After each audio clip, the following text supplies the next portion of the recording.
भाई मैं वो मास्टर नहीं हूं, मैं तुमको खुश करने नहीं आया हूं। मैंने अगर वादा करा है कि मुझसे पढ़ के तुम्हारा 100% इंप्रूवमेंट होगा, तो उसके लिए ये शर्त है कि तुमको एफर्ट मारने पड़ेंगे। 3 मेरे वायर हैं, तीनों को मैंने इक्विलेटरल ट्रायंगल के शेप में रख दिया है। अब बताओ सेंटर पर इलेक्ट्रिक फील्ड, क्योंकि शुरुआत 0 पर हुई, खत्म भी 0 पर हुआ। ये तो इंसान की दुनिया का ग्राफ है। जब तुमने शुरुआत करी थी तो तुम्हारी सेहत बिल्कुल 0 थी, तुम सही से खड़े भी नहीं हो पाते थे, तुम सही से खाना भी नहीं खा पाते थे, हर काम करने के लिए माँ बाप थे तुम्हारे पास। और जब तुम बूढ़े हो जाओगे तो स्टिल तुम्हारी जिंदगी ऐसी हो जाएगी, तुम सही से कोई काम नहीं कर पाओगे। लेकिन बीच में जवानी का जो जोश है, उसमें तुम भैया लोहा भी खा जाओगे तो वो तुम चबा पाओगे। तो कहने वाली बात यह है कि हमारा सेंटर पर रिंग के एक्सिस के ऊपर इलेक्ट्रिक फील्ड का जो ग्राफ है वो तुम्हारी जिंदगी का ग्राफ है। चढ़ता सूरज धीरे धीरे चढ़ता है, ढल जाएगा। Hello my dear unstoppables, welcome back to this session. आप सभी का बहुत बहुत स्वागत है इलेक्ट्रिक चार्ज एंड फील्ड के सेकंड सेशन के अंदर मेरे प्यारे बच्चों, जो बहुत ही ज्यादा धमाकेदार और शानदार होने वाला है। और आज के सेशन के अंदर तुमको हर एक बात समझ में आएगी डिटेल के अंदर। मैं हर एक बेसिक से बात पढ़ाने वाला हूं और एडवांस लेवल तक तुमको लेकर जाऊंगा। तो हर एक बच्चा, चाहे वो मेंस लेवल का पढ़ना चाहता हो, एडवांस लेवल का पढ़ना चाहता हो, और भले ही अभी 0 लेवल पर हो, तो वो ये सेशन पूरा लगाएगा तो उसको भैया फील आ जाएगी। और एडवांस के सवाल तुम खुद से सॉल्व करोगे, मेंस तो उधेड़ के रख दोगे। तो सेशन बहुत ही ज्यादा इंपॉर्टेंट है आज का, क्योंकि जेडब्ल्यू मेंस के पॉइंट ऑफ व्यू से बहुत ढेर सारे सवाल आज के सेशन से तुमको जरूर देखने को मिलेंगे। तो बस शर्त इतनी सी है कि ये सेशन अगर तुम लगा रहे हो तो एक ही बार में पूरा लगाना, क्योंकि मास्टर का पढ़ाने का तरीका थोड़ा सा ऐसा है कि चीजें कनेक्टेड होती है। हो सकता है अभी जो मैं तुमको पढ़ा रहा हूं आधे घंटे के बाद उसकी तुमको फील आए और वो आधे घंटे के बाद काम आए। तो तुम सेशन अगर एक ही बार में पूरा लगाओगे तो वो बहुत ज्यादा तुमको फायदा देने वाला है। तो आइए मेरे प्यारे बच्चों, शुरू करते हैं आज के सेशन के अंदर हम क्या क्या करने वाले हैं। प्रीवियस सेशन के अंदर अगर किसी बच्चे ने नहीं लगाया, मैं पहले बता दूं कि भाई मैंने आपको electrostatic force, charging by induction, conduction और हमारा फ्रिक्शन, ये सारी की सारी बातें मैंने आपको पढ़ाई थी। प्रॉपर्टीज ऑफ चार्ज पढ़ाया था, इलेक्ट्रिक फील्ड पढ़ाया था, इलेक्ट्रिक फील्ड लाइंस के बारे में पढ़ाया था। अब उसके आगे से हम यहां पर अब कंटिन्यू करने वाले हैं। अब आज हम पढ़ेंगे इलेक्ट्रिक फील्ड, वहां पर due to the point charge पढ़ी थी। अब आज अलग अलग शेप की वजह से, भैया रिंग की वजह से, डिस्क की वजह से, रॉड की वजह से क्या क्या आती है इलेक्ट्रिक फील्ड, जी हाँ ये हम निकालने वाले हैं। फिर साथ में आज के सेशन के अंदर हम पढ़ेंगे मेरे प्यारे बच्चों डाइपोल। तो डाइपोल तो यार ऐसा टॉपिक है, डायपोल तो एक ऐसा टॉपिक है हर साल जेडब्ल्यू मेंस में जिससे सवाल आता ही आता है। तो डायपोल आज हम बहुत बढ़िया से करेंगे। और अलग अलग बॉडीज की वजह से जो इलेक्ट्रिक फील्ड निकलवाई जाती है, ये भी सवाल जरूर देखने को आपको मिल ही जाता है। जो सेशन बहुत ही ज्यादा इंपॉर्टेंट है। वेटेज आप देख लो कितनी ज्यादा है इलेक्ट्रोस्टैटिक्स की, अगर हम पूरी देखें तो लगभग 31, 37, 26, मतलब लगभग ऑन एन एवरेज 30 के अराउंड मैं कह सकता हूं कि सवाल हर साल आते हैं। मतलब 1 से 2 सवाल हर बच्चे के शिफ्ट के अंदर होंगे। मतलब ये तुमको सेशन 4 से 8 नंबर देकर जा सकता है। अब भैया ये सीरीज आप ही लोगों की डिमांड पर आई है। आप ही लोगों ने कहा कि सर 1 बाय 1 सेशन करके आप पढ़ाओ, पूरे पूरे चैप्टर ना पढ़ाओ। तो आप ही लोगों के कहने पर लेक्चर बाय लेक्चर सीरीज लेकर आए और आप लोगों का इतना ढेर सारा प्यार मिल रहा है भाई, उसके लिए दिल से धन्यवाद। तुम लोगों की कमेंट देखकर मास्टर का दिल खुश हो जाता है। हालांकि मैं तुमको अभी स्मार्ट बोर्ड पर ना पढ़ा के ग्रीन स्क्रीन वाले सेटअप पर पढ़ा रहा हूं, क्योंकि मुझे घर से सेशन लेना पड़ रहा है थोड़ी सी फैमिली इमरजेंसी की वजह से, जैसे मैंने तुमको बताया था। बहुत जल्द अब्दुल सर भी आपको स्मार्ट बोर्ड पर पढ़ाते हुए दिखेंगे जैसे ही बैंगलोर आ जाते हैं। अभी मैं होम टाउन के अंदर हूं, तो बस कुछ दिनों की और बात है ना। मतलब 1-2 हफ्ते का, बस बहुत से बाद 1 हफ्ते का आप वेट करो। फिलहाल जब तक इस तरीके से काम चलाना पड़ेगा, क्योंकि भैया मास्टर तुम्हारी पढ़ाई से बिल्कुल कॉम्प्रोमाइज नहीं कर सकता। याद रखना, मास्टर का मकसद हो या तुम्हारा मकसद हो, हमारा मकसद एक ही है। मकसद है हमारा आईआईटी जाना। तो अगर तुम्हारा वाकई में आईआईटी जाने का मकसद है, जी हाँ, ऐसा नहीं कि मिल जाएगा तो ठीक है, नहीं मास्टर जाके ही रहूंगा, अरे दिलो जान से मेहनत करूंगा, पूरी ताकत लगा दूंगा, लेकिन जाऊंगा तो आईआईटी। अगर इस टाइप का तुम्हारा एटीट्यूड है तो मैं बता रहा हूं ये सीरीज मोर देन इनफ है तुमको आईआईटीएन बनाने के लिए, इसकी गारंटी है। बस शर्त यह है कि तुम ये सारे के सारे सेशन लगाओगे। शुरू में जोश और जुनून में बहुत बच्चे पढ़ना शुरू करते हैं, स्टार्टिंग लाइन पर बहुत ढेर सारी भीड़ होती है, फिनिशिंग लाइन तक कुछ ही पहुंच पाते हैं। मैं कह रहा हूं फिनिशिंग लाइन तक अगर तुम पहुंच भी जाते हो तो गारंटी है कि आईआईटी के गेट के अंदर तुम एंटर कर रहे होगे, वो फिनिशिंग लाइन ही एक्चुअल में तुम्हारा आईआईटी का गेट होगी। तो बस तुम सारे सेशन इसी तरीके से लगाते जाओ। तुम लोगों के और फायदे के लिए हमने एक फ्री बैच बना दिया है प्राइम के नाम से, डिस्क्रिप्शन बॉक्स में लेंगे, जो इस सारे के सारे सेशन के नोट्स टेस्ट की फॉर्म में जो मैं तुमको डीपीपी दे रहा हूं वो सब कुछ तुमको इस बैच के अंदर मिल जाएगी। तो जाके फटाफट इसको ज्वाइन कर लो, 1 रुपया तुमको इसके लिए नहीं देना है। इतनी ढेर सारी चीजें तुम्हारे लिए कर रहे हैं, सारे सेशन तुमको यूट्यूब के पर देखेंगे, तो इतनी ढेर सारी चीजें कर रहे हैं। इसके बदले में बस मैं चाहता हूं कि अभी चैनल को सब्सक्राइब कर लो। वो भी इसलिए क्योंकि अगला सेशन जब मेरा आएगा, इसका जब मैं पार्ट 3 लेकर आऊंगा, तो ऐसा ना हो कि वो तुम तक नोटिफिकेशन ना पहुंचे और वो मिस हो जाए। ठीक है, तो आइए मेरे प्यारे बच्चों शुरू करते हैं फटाफट without wasting any further time. Electric field निकालेंगे अलग अलग शेप की वजह से, तो जिसमें हमारा पहला टॉपिक है electric field due to uniformly charge ring. उससे पहले मैं थोड़ी सी आपको बातें जो है रिकैप की बता देता हूं। प्रीवियस सेशन के अंदर मैंने आपको क्या क्या पढ़ाया था, है ना। वैसे तो आप लोग पढ़ के आए होंगे, और नहीं पढ़ के आए हो तो जाओ पहले वो वाला सेशन लगा कर आना, तो ही मजा आएगा आज के सेशन के अंदर। समझ रहे हो बात को। और अगर लगा के आए हो तो मैं आपको थोड़ा सा भैया दे देता हूं रिकैप कि मैंने आपको प्रीवियस सेशन के अंदर क्या क्या पढ़ाया था। सबसे पहले इलेक्ट्रोस्टैटिक फोर्स पढ़ाई थी, जिसमें मैंने कहा था कि भाई अगर हमारे दो चार्ज पार्टिकल हैं Q1 और Q2 और इन दोनों के बीच में अगर डिस्टेंस होती है R, तो उनके बीच में इलेक्ट्रोस्टैटिक फोर्स लगती है, जिसका formula K Q1 Q2 by R square. जो मेन बातें जो शायद आज काम में आ सकती है वही बता रहा हूँ। यहाँ पर K का मतलब 1/4πε0 था, तो इलेक्ट्रोस्टैटिक फोर्स का formula 1/4πε0 Q1 Q2 by R square हमारा बन गया था, याद आ रहा होगा। और मैंने आपको प्रीवियस सेशन के अंदर क्या बताया था, फिर मैंने कहा था इलेक्ट्रिक फील्ड क्या होती है। तो इलेक्ट्रिक फील्ड एक्चुअल में होती है फोर्स पर यूनिट टेस्ट चार्ज। मतलब अगर आप किसी भी सोर्स चार्ज की वजह से किसी भी पी पॉइंट पर अगर आप जो कि आर दूरी पर इलेक्ट्रिक फील्ड निकालना चाह रहे हो और वहां पर तो आप एक टेस्ट चार्ज लाके रख दो, तो फोर्स पर यूनिट टेस्ट चार्ज हमारी इलेक्ट्रिक फील्ड आती है। तो यहां से इलेक्ट्रिक फील्ड का फॉर्मूला क्या आया था हमारा, 1/4πε0 कैपिटल Q बाय डिस्टेंस का स्क्वायर। याद आ रहा है। अब ये जो यार मेरे भाई साहब इलेक्ट्रिक फील्ड आई थी मेरे प्यारे भाइयों और बहनों, वो आई थी एक पॉइंट चार्ज की वजह से। एक पॉइंट चार्ज था। अब आज दिक्कत यह है कि आज पॉइंट चार्ज नहीं, आज अलग अलग शेप के ऑब्जेक्ट है, अब उनकी वजह से निकालनी है इलेक्ट्रिक फील्ड। अच्छा एक चीज और बता दूं, हमारा फोर्स का formula charge into electric field भी मैंने आपको ये बहुत सारी बातें फिलहाल प्रीवियस क्लास में बताई थी, अब सब तो रिवाइज नहीं हो पाएंगी, लेकिन आइए वो बातें हैं जिनकी जरूरत हमें आज के सेशन के अंदर पढ़ने वाली है। तो अब हम पढ़ने वाले electric field due to the uniformly charge ring. I hope जैसे कि आप देख पा रहे होगे। अब देखो हालांकि इसका जो फॉर्मूला आता है भाई, एक हमारा यूनिफॉर्मली चार्ज रिंग है, इसके ऊपर टोटल चार्ज है Q और इसकी रेडियस R जैसे कि आपको दिख रही है। तो आपसे अगर कहा जाए कि भैया इसके सेंटर से x दूरी पर एक P पॉइंट है, उस पर बताओ इलेक्ट्रिक फील्ड क्या आ रही है, तो उसका फॉर्मूला तो आता है K capital Q x upon R square plus x square की पावर 3/2। अब देखो मास्टर को ये फॉर्मूला ऑब्वियसली याद है और तुमको भी ये याद रखना है, लेकिन बात यह है कि फिर तुम मुझसे पढ़ ही क्यों रहे हो अगर मैं सिर्फ फॉर्मूला बताऊं। अरे पूरे यूट्यूब पर आके हर कोई फॉर्मूला तो पढ़ा ही देता है, फॉर्मूले में वैल्यू पुट करके न्यूमेरिकल भी हर कोई सॉल्व करा ही देता है। तुम्हारे कॉन्सेप्ट एडवांस लेवल के तब पहुंचेंगे, तुम्हारी पढ़ाई अच्छे लेवल पर तब पहुंचेगी, सवालों पर पकड़ के न्यूमेरिकल देख के समझ में नहीं आता कि कौन सा फॉर्मूला लगाना है, वो तब हो पाएगा जब तुम एक्चुअल में समझोगे कि यार ये फॉर्मूला कैसे आता है। अब देखो ये थोड़ी सी टफ बातें होती हैं, थोड़ा सा डेरिवेशन वाला पार्ट बच्चों को टफ लगता है, और जनरली यूट्यूब पर टीचर नहीं पढ़ाता, क्योंकि भैया टफ चीज पढ़ा देगा तो बच्चा घबरा जाएगा और छोड़ के चला जाएगा सेशन।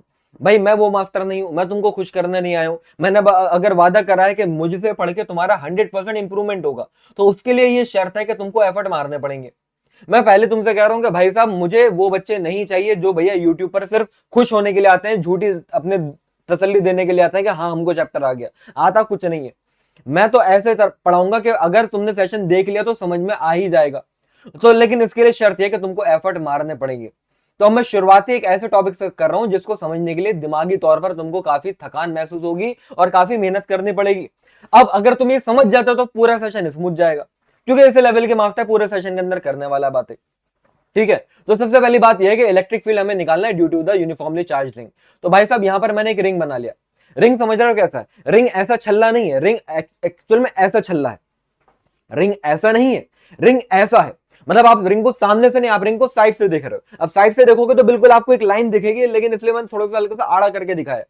अब यहां पर ये रिंग का सेंटर है, रिंग के सेंटर से x दूरी पर मुझसे कहा जा रहा है इलेक्ट्रिक फील्ड बताओ। तो भाई साहब मैंने क्या कहा, मैंने ये कहा भैया कि यहां पर ये हो गया रिंग का सेंटर, और यहां से x दूरी पर एक p पॉइंट मैंने लेट कर लिया, और इस p पॉइंट पर इलेक्ट्रिक फील्ड बताओ। अब ये जो रिंग है, रिंगा रोजेस जो है, इसकी रेडियस क्या है भाई साहब r है। अब इस पूरे रिंग के ऊपर चार्ज है capital Q। Electric field is a vector quantity. तो मैंने क्या करा, मैंने एक छोटा सा नन्ना मुन्ना सा, ये जो अभी मैं हाईलाइट कर रहा हूं व्हाइट कलर से, एक छोटा सा स्मॉल एलिमेंट कंसिडर कर लिया जिसके ऊपर चार्ज हो गया dq। जिसके ऊपर चार्ज क्या हो गया dq। अब इस स्मॉल चार्ज की वजह से मेरे भाइयों और बहनों, बस तुम जरा इतना सा बताओ कि क्या p पॉइंट के ऊपर, इस छोटे से चार्ज की वजह से, क्या इस p पॉइंट के ऊपर इलेक्ट्रिक फील्ड इधर डायरेक्शन में नहीं जानी चाहिए?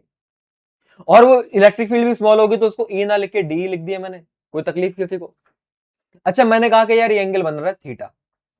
तो भाई साहब सेम इसी तरीके से अगर मैं नीचे भी एक स्मॉल एलिमेंट ले लेता, सेम इसी तरीके से मान लो अगर मैं एक नीचे भी स्मॉल एलिमेंट ले लेता तो उसकी वजह से इलेक्ट्रिक फील्ड आती।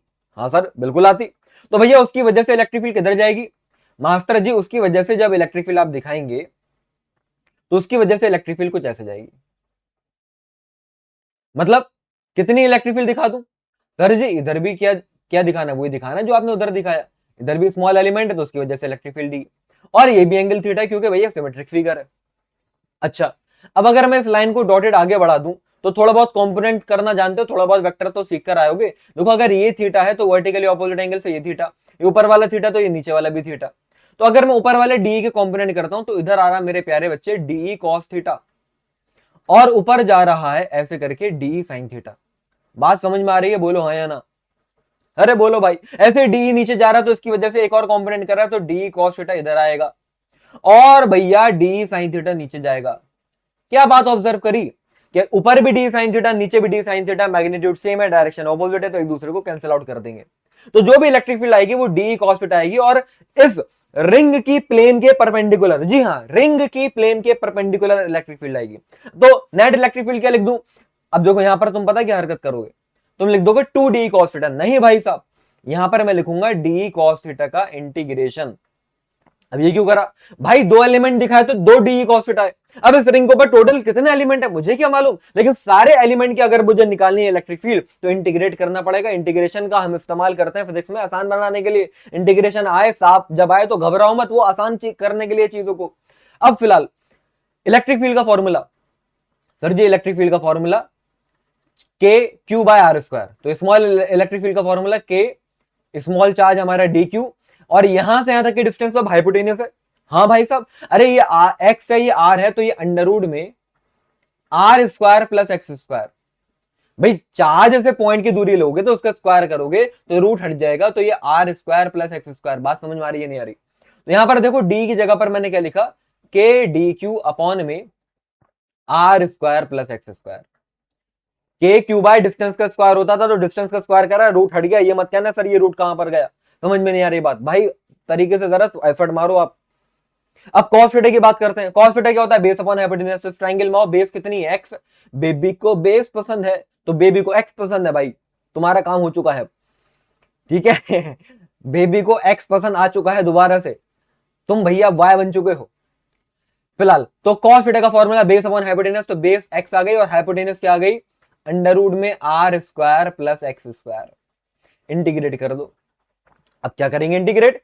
अरे भैया के कांस्टेंट है, एक्स, सर एक्स को इंटीग्रेट। अबे मेरे महान एक्स तो कांस्टेंट ही है, कोई सा भी एलिमेंट ले लो सेंटर से पी की दूरी तो एक्स से रहेगी, तो ये तो कांस्टेंट है, इसको कैसे इंटीग्रेट कर दोगे? ये नीचे R square plus X square की पावर, देखो ये 1 है ये 1/2 है, तो ये पावर बन गई 3/2। समझ रहे हो बात को?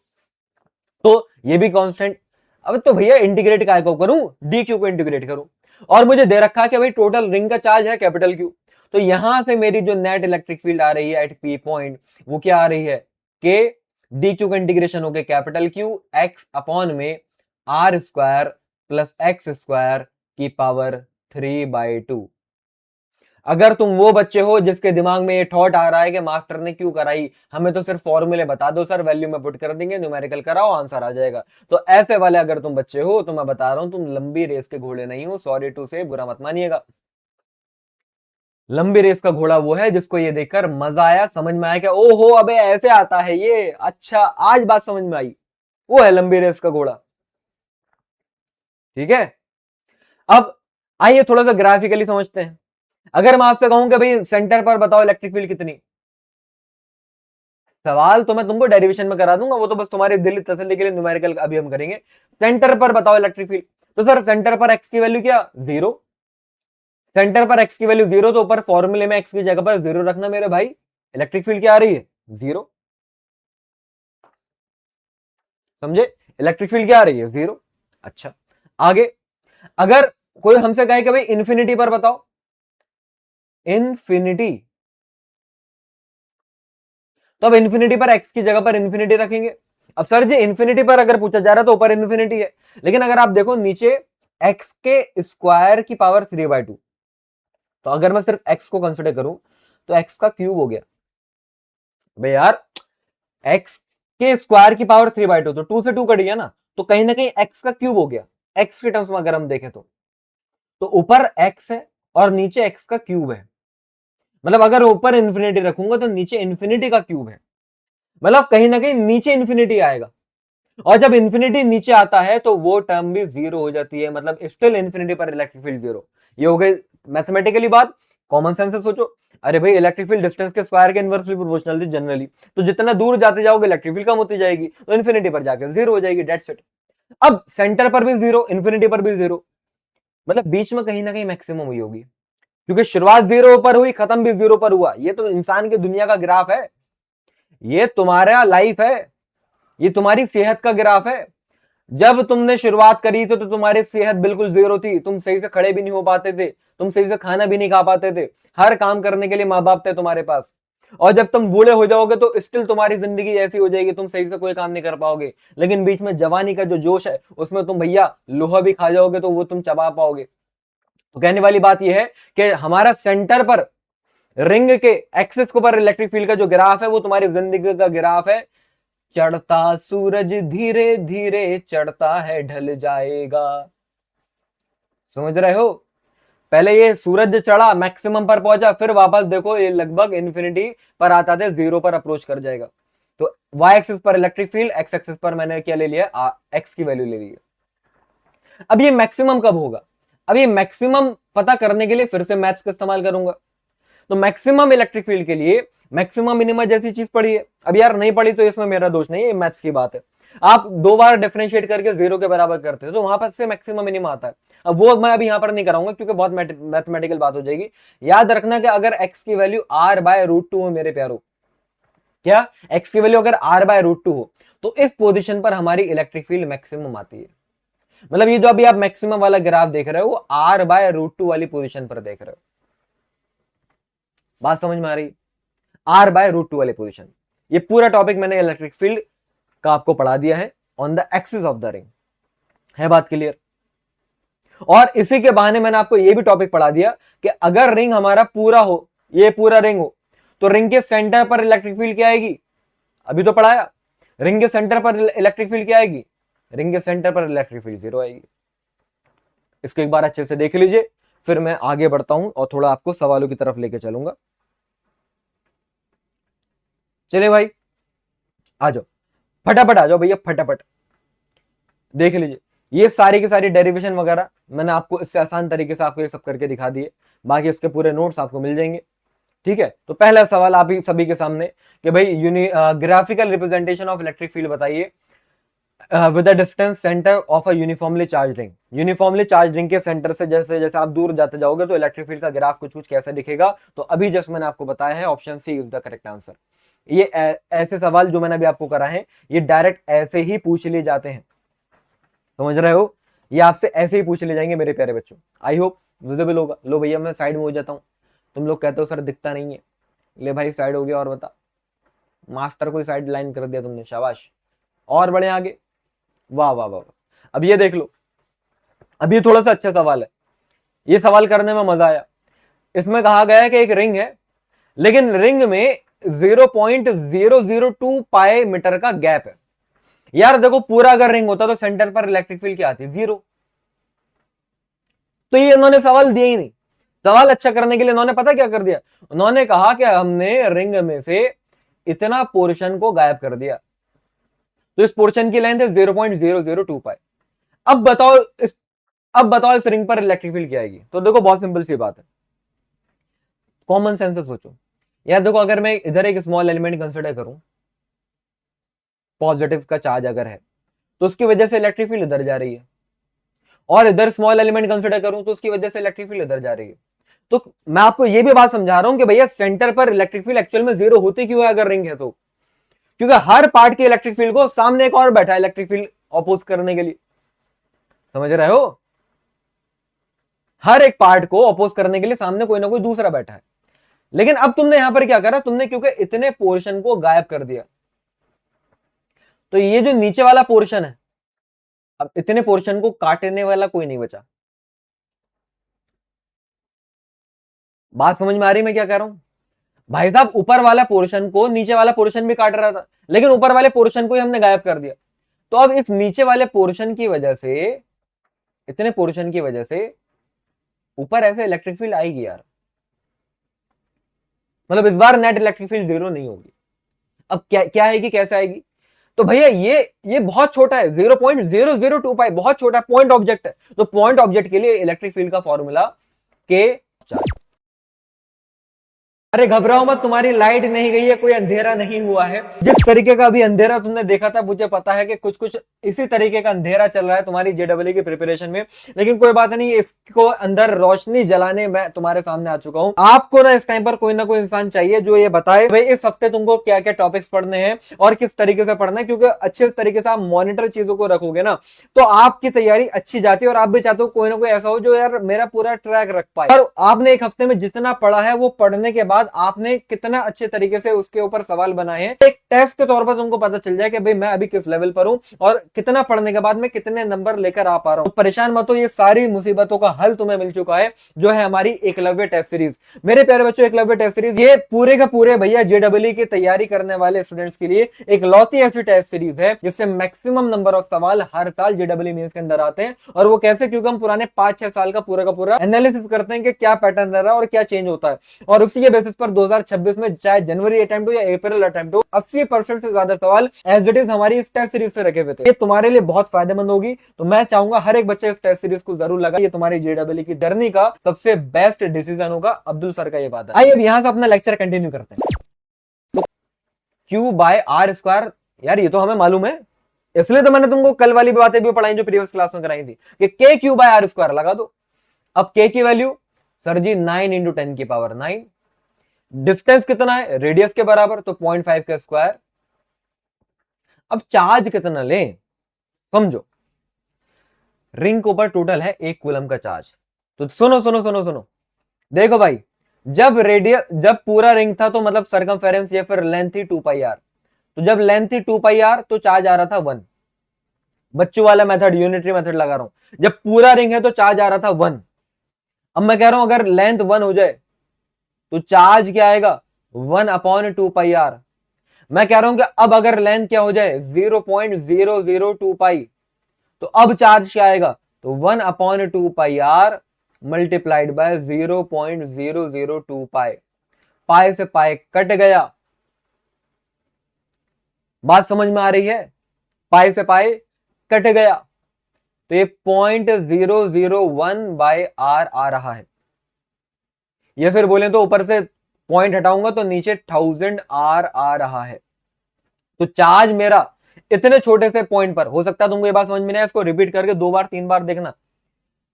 ये मत समझो कि एक बार मैंने बताया एक ही बार में समझ में आ जाएगा, नहीं भाई, अच्छे लेवल की बात को तुमको समझने के लिए 2-2 3-3 बार भी रिपीट करना पड़ सकता है, और ये करने में कोई बुराई और शर्म की बात नहीं है, ऐसे ही करके पढ़ा जाता है। अगर तुमको लग रहा है कि भैया सब चीजें स्मूथली पूरे का पूरा चैप्टर समझ में आ गया, तो मैं बता रहा हूं तुमने सिर्फ और सिर्फ 1.5-2 घंटे अपने बर्बाद करें, क्योंकि तुमने फिर वहां कुछ नया सीखा ही नहीं है। समझ रहे हो? तो चार्ज कितना है? तो 1/1000r। समझ रहे हो? अब 1000 है मतलब ये 9 × 10 की पावर क्या हो गया?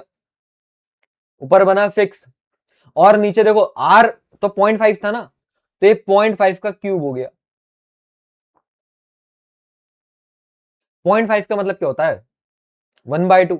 तो 1/2 का क्यूब इज 1/8, तो एक्चुअल में 72 × 10 की पावर 6। अब कैलकुलेशन मैं तुमको करा के रहा हूं, तो इसको अगर एक पॉइंट ऐसे लिख दूंगा तो 7.2 × 10 की पावर 7 न्यूटन पर कूलम ये इलेक्ट्रिक फील्ड आएगी। ऑप्शन बी से मैच करेगा, एक बार अच्छे से देख लीजिए।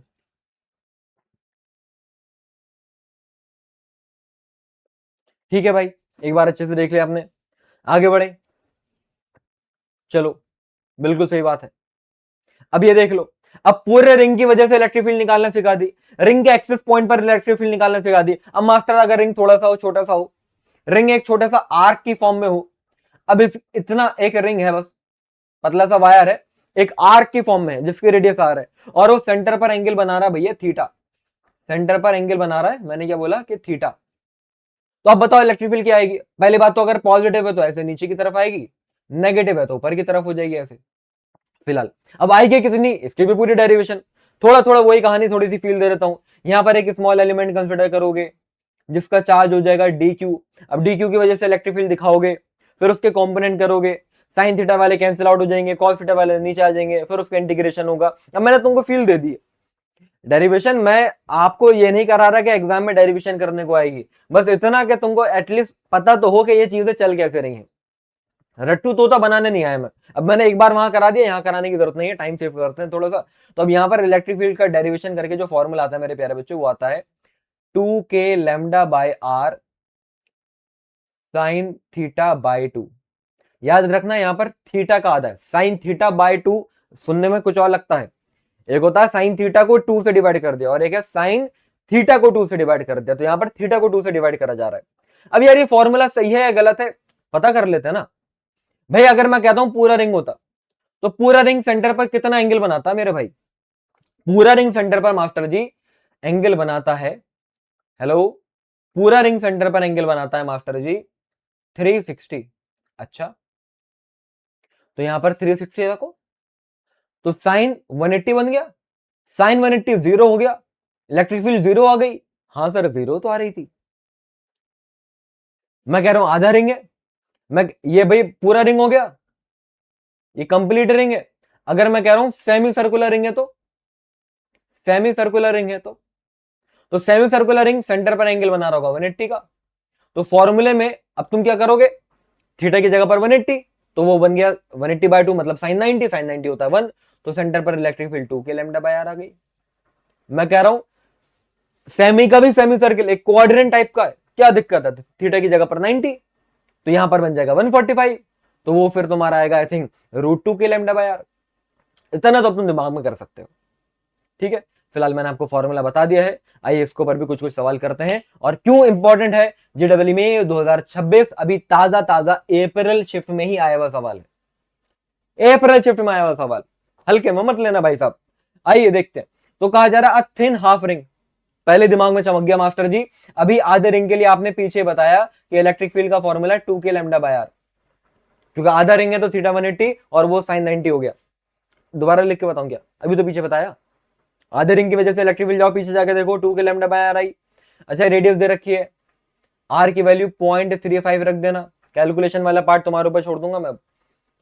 कहा जा रहा है कि भैया इलेक्ट्रिक फील्ड भी दे रखी है 100 वोल्ट पर मीटर, बस चार्ज बता दो। अरे भाई electric field is 100, 2 into 9 into 10 की पावर 9, समझ रहे हो, और रेडियस इज 0.35। अब लेमडा, लेमडा होता है लीनियर चार्ज डेंसिटी, ये भी प्रीवियस क्लास में पढ़ाया था, चार्ज पर यूनिट लेंथ। अब देखो यार तुम ईमानदारी से बताओ कि रिंग तुम्हारा आधा है, तो आधे रिंग की लेंथ क्या 2 पाई आर रखोगे? फिर कहते हो सर आंसर गलत हो गया। अरे आधा रिंग है तो लेंथ कितनी रखोगे? Pi R. तो यहां पर लेमडा की जगह पर Q upon pi R, R का मतलब फिर 0.35। अब सॉल्व कर ले भाई, Q आ जाएगा 2.14 आ रहा है। करो सॉल्व, खुद से करो, पॉज करो वीडियो को, खुद से सॉल्व करो। 0.34 आ रहा होगा, जल्दी से देख लो। मैं साइड हट गया हूं, बाद में मत कहना दिख नहीं रहा था, ठीक है। चले मेरे प्यारो, बहुत बढ़िया भैया, आगे बढ़ते हैं। नेक्स्ट, बिल्कुल सही। और देख लो, अब एक ये सवाल लल्लू सवाल है, ये मुझे लगता है तुम कर ही लोगे। भाई यहां पर रिंग है कंप्लीट रिंग, तो सेंटर पर इलेक्ट्रिक फील्ड पूछे, एकदम से देख के जीरो मार्क मत कर देना, लुटिया डूब जाएगी तुम्हारी। देखते ही जीरो मार्क मत करने देना भाई साहब, देख लो पहले तरीके से। ये दो अलग अलग रिंग है आधे आधे, ऊपर वाला जो रिंग है उस पर चार्ज है प्लस का Q, और जो नीचे वाला रिंग है, ये भी जेडब्ल्यू में आया हुआ सवाल है, यहां पर लिखा हुआ नहीं है, किसी न किसी ईयर में जरूर आया होगा। ऊपर वाले पर पॉजिटिव Q, नीचे वाले पर नेगेटिव Q। तो भाई आधे रिंग की वजह से इलेक्ट्रिक फील्ड का फॉर्मूला मैंने क्या पढ़ाया आपको? वो मैंने पढ़ाया 2 के लैम्डा बाय आर। तो भाई ऊपर वाले की वजह से नीचे की तरफ आएगा अवे, पॉजिटिव की वजह से अवे, और नेगेटिव की वजह से टूवर्ड्स। तो 2E नेट इलेक्ट्रिक फील्ड जो आ रही है सेंटर पर, वो आ रही है 2E, मतलब 2 into 2 K lambda by are हो गया 4 के लैम्डा बाय आर। सुनते जाओ, अब के की जगह पर 4 pi epsilon not, lambda charge upon, फिर चार्ज अपॉन लेंथ, तो लेंथ इज पाई आर ना के 2 पाई आर। अरे ये चार्ज जो, चलो स्मॉल क्यू लिख देता हूं, ये जो चार्ज है Q, ऊपर वाला हो या नीचे वाला हो, पाई आर वाली लेंथ पर है ना, तो Q अपॉन पाई आर, ठीक है। और एक आर ये वाला भी है, तो क्या हो गया, 4 से 4 कट गया, तो Q upon pi square epsilon naught R square. देख लीजिए, Q upon pi square epsilon naught R square. मेरे हिसाब से ऑप्शन बी फॉर बिगम से मैच कर रहा है। एक बार तुम भी बता दो फटाफट देख के कि यही आ रहा है आपका। ठीक है भाई, अगर ये आ रहा तो बहुत बढ़िया बात है, मजेदार वाली बात है। चलते चलो, आगे बढ़ते चलो। कोई हमसे जीत ना पावे, चले चलो चले चलो बार बार, हाँ ठीक है। एक सेकंड यार, ये क्या हो गया, ये क्या हो गया है भाई, ये क्या हो गया। आगे बढ़ते हैं। अब रिंग रिंगा रोजेस बहुत हमने खेल लिया है। अब हम पढ़ेंगे सीधी सीधी रॉड की वजह से इलेक्ट्रिक फील्ड निकालना। और जरा मेरे तरीके से समझो। अब सीधी रॉड है, सीधा वायर है जिसके ऊपर चार्ज बटा हुआ है। अब उसकी वजह से किसी पॉइंट पर इलेक्ट्रिक फील्ड निकालना। जैसे कि भैया ये एक रॉड आ गई सर। अब मैं तुमसे कह रहा हूं इस रॉड के, अगर इस पूरी रॉड की लेंथ है एल, तो मुझे इस पी पॉइंट पर बता भाई इलेक्ट्रिक फील्ड क्या आएगी। अगर इस पूरी रॉड की लेंथ एल है तो इस पी पॉइंट पर बता इलेक्ट्रिक फील्ड क्या आएगी। तो क्या है तरीका तुम्हारे पास, भाई सर इस पूरी रॉड पर चार्ज भी क्यों है।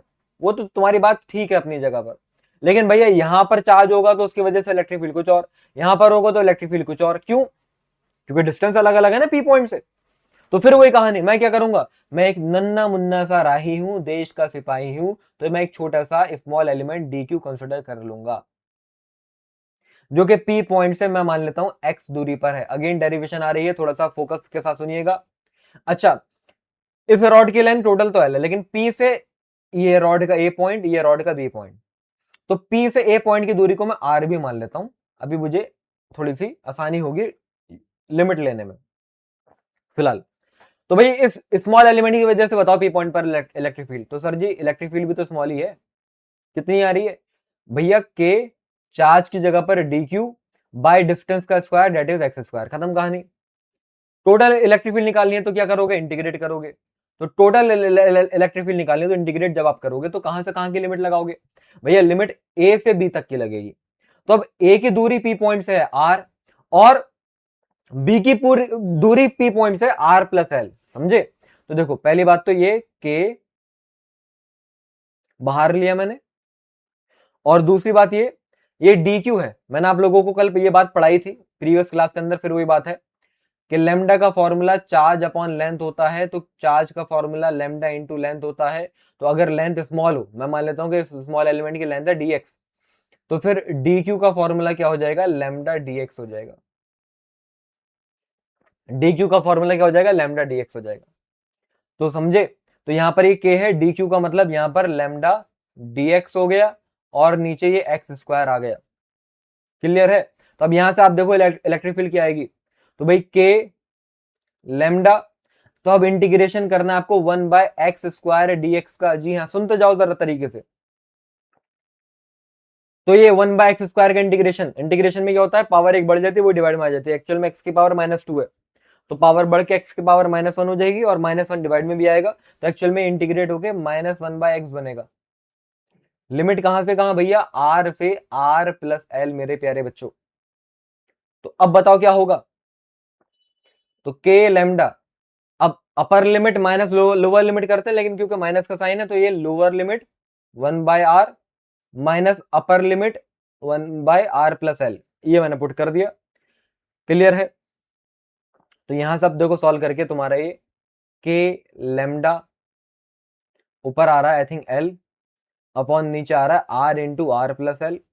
लेकिन भैया लेमडा इंटू एल तो टोटल चार्ज था, मतलब ये K Q upon R into R plus L हो गया। This is the formula.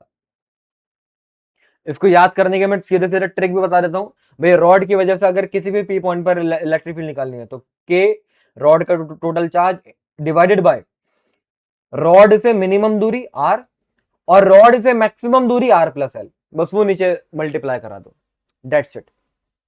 तो आपने रॉड की वजह से एक पॉइंट पर इलेक्ट्रिक फील्ड भी निकाल ली।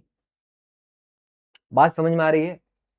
लेकिन एक चीज समझना, यहां पर ये जो पी पॉइंट था ना, ये रॉड की एक्सिस के अलोंग ही है।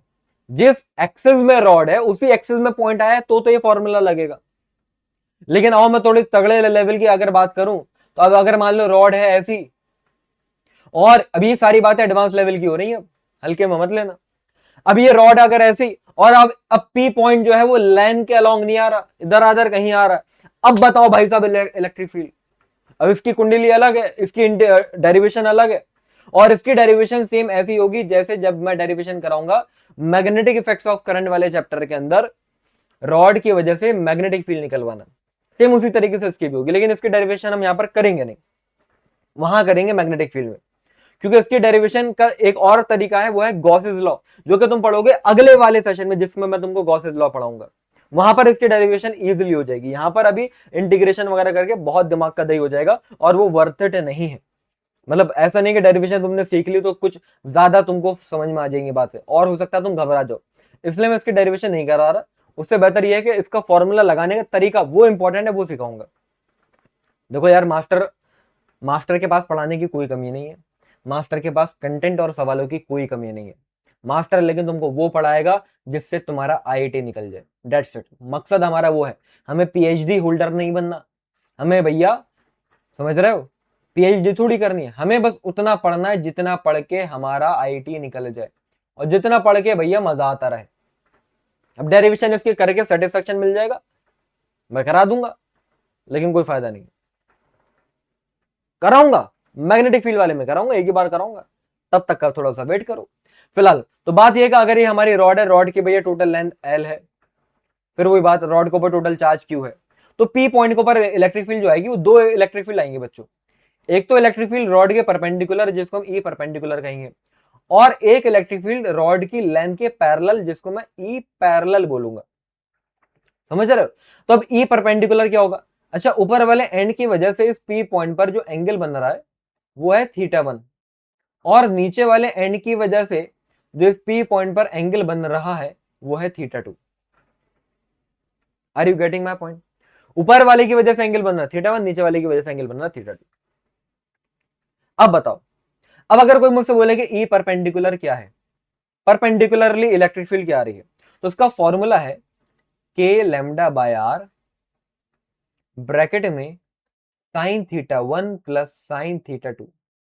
कोई बहुत लंबा चौड़ा ऐसा फॉर्मूला नहीं है जो याद नहीं करा जा सकता, बहुत सिंपल सी बात है। और अगर आपसे कोई बोले कि यार ई पैरेलल का फॉर्मूला बताओ क्या आ रहा है, तो वो आप लिखोगे के लैम्डा बाय आर, कहीं पर cos θ2 माइनस cos θ1 लिखा हुआ है, कहीं पर cos θ1 माइनस cos θ2 लिखा हुआ है। मैं तो कह रहा हूं cos θ1 माइनस cos θ2 सीधे सीधे लिखो, मतलब मैं तुमको बता दूंगा कैसे सॉल्व होना है, ठीक है। अब बस बात यह है कि इलेक्ट्रिक फील्ड का वेक्टर क्वांटिटी, तो थोड़ा सा इस चीज में हमें ध्यान भी रखना पड़ेगा कि डायरेक्शन भी आती है, समझ रहे हो, डायरेक्शन भी आती है, तो इस चीज का भी हमें यहां पर ध्यान रखना पड़ेगा। तो बात ये हो रही है मेरे प्यारे बच्चों, बात ये हो रही है कि ई परपेंडिकुलर में तो कोई चक्कर ही नहीं है, वायर के परपेंडिकुलर है इलेक्ट्रिक फील्ड, θ1 θ2 की वैल्यू पुट करोगे आंसर आ जाएगा।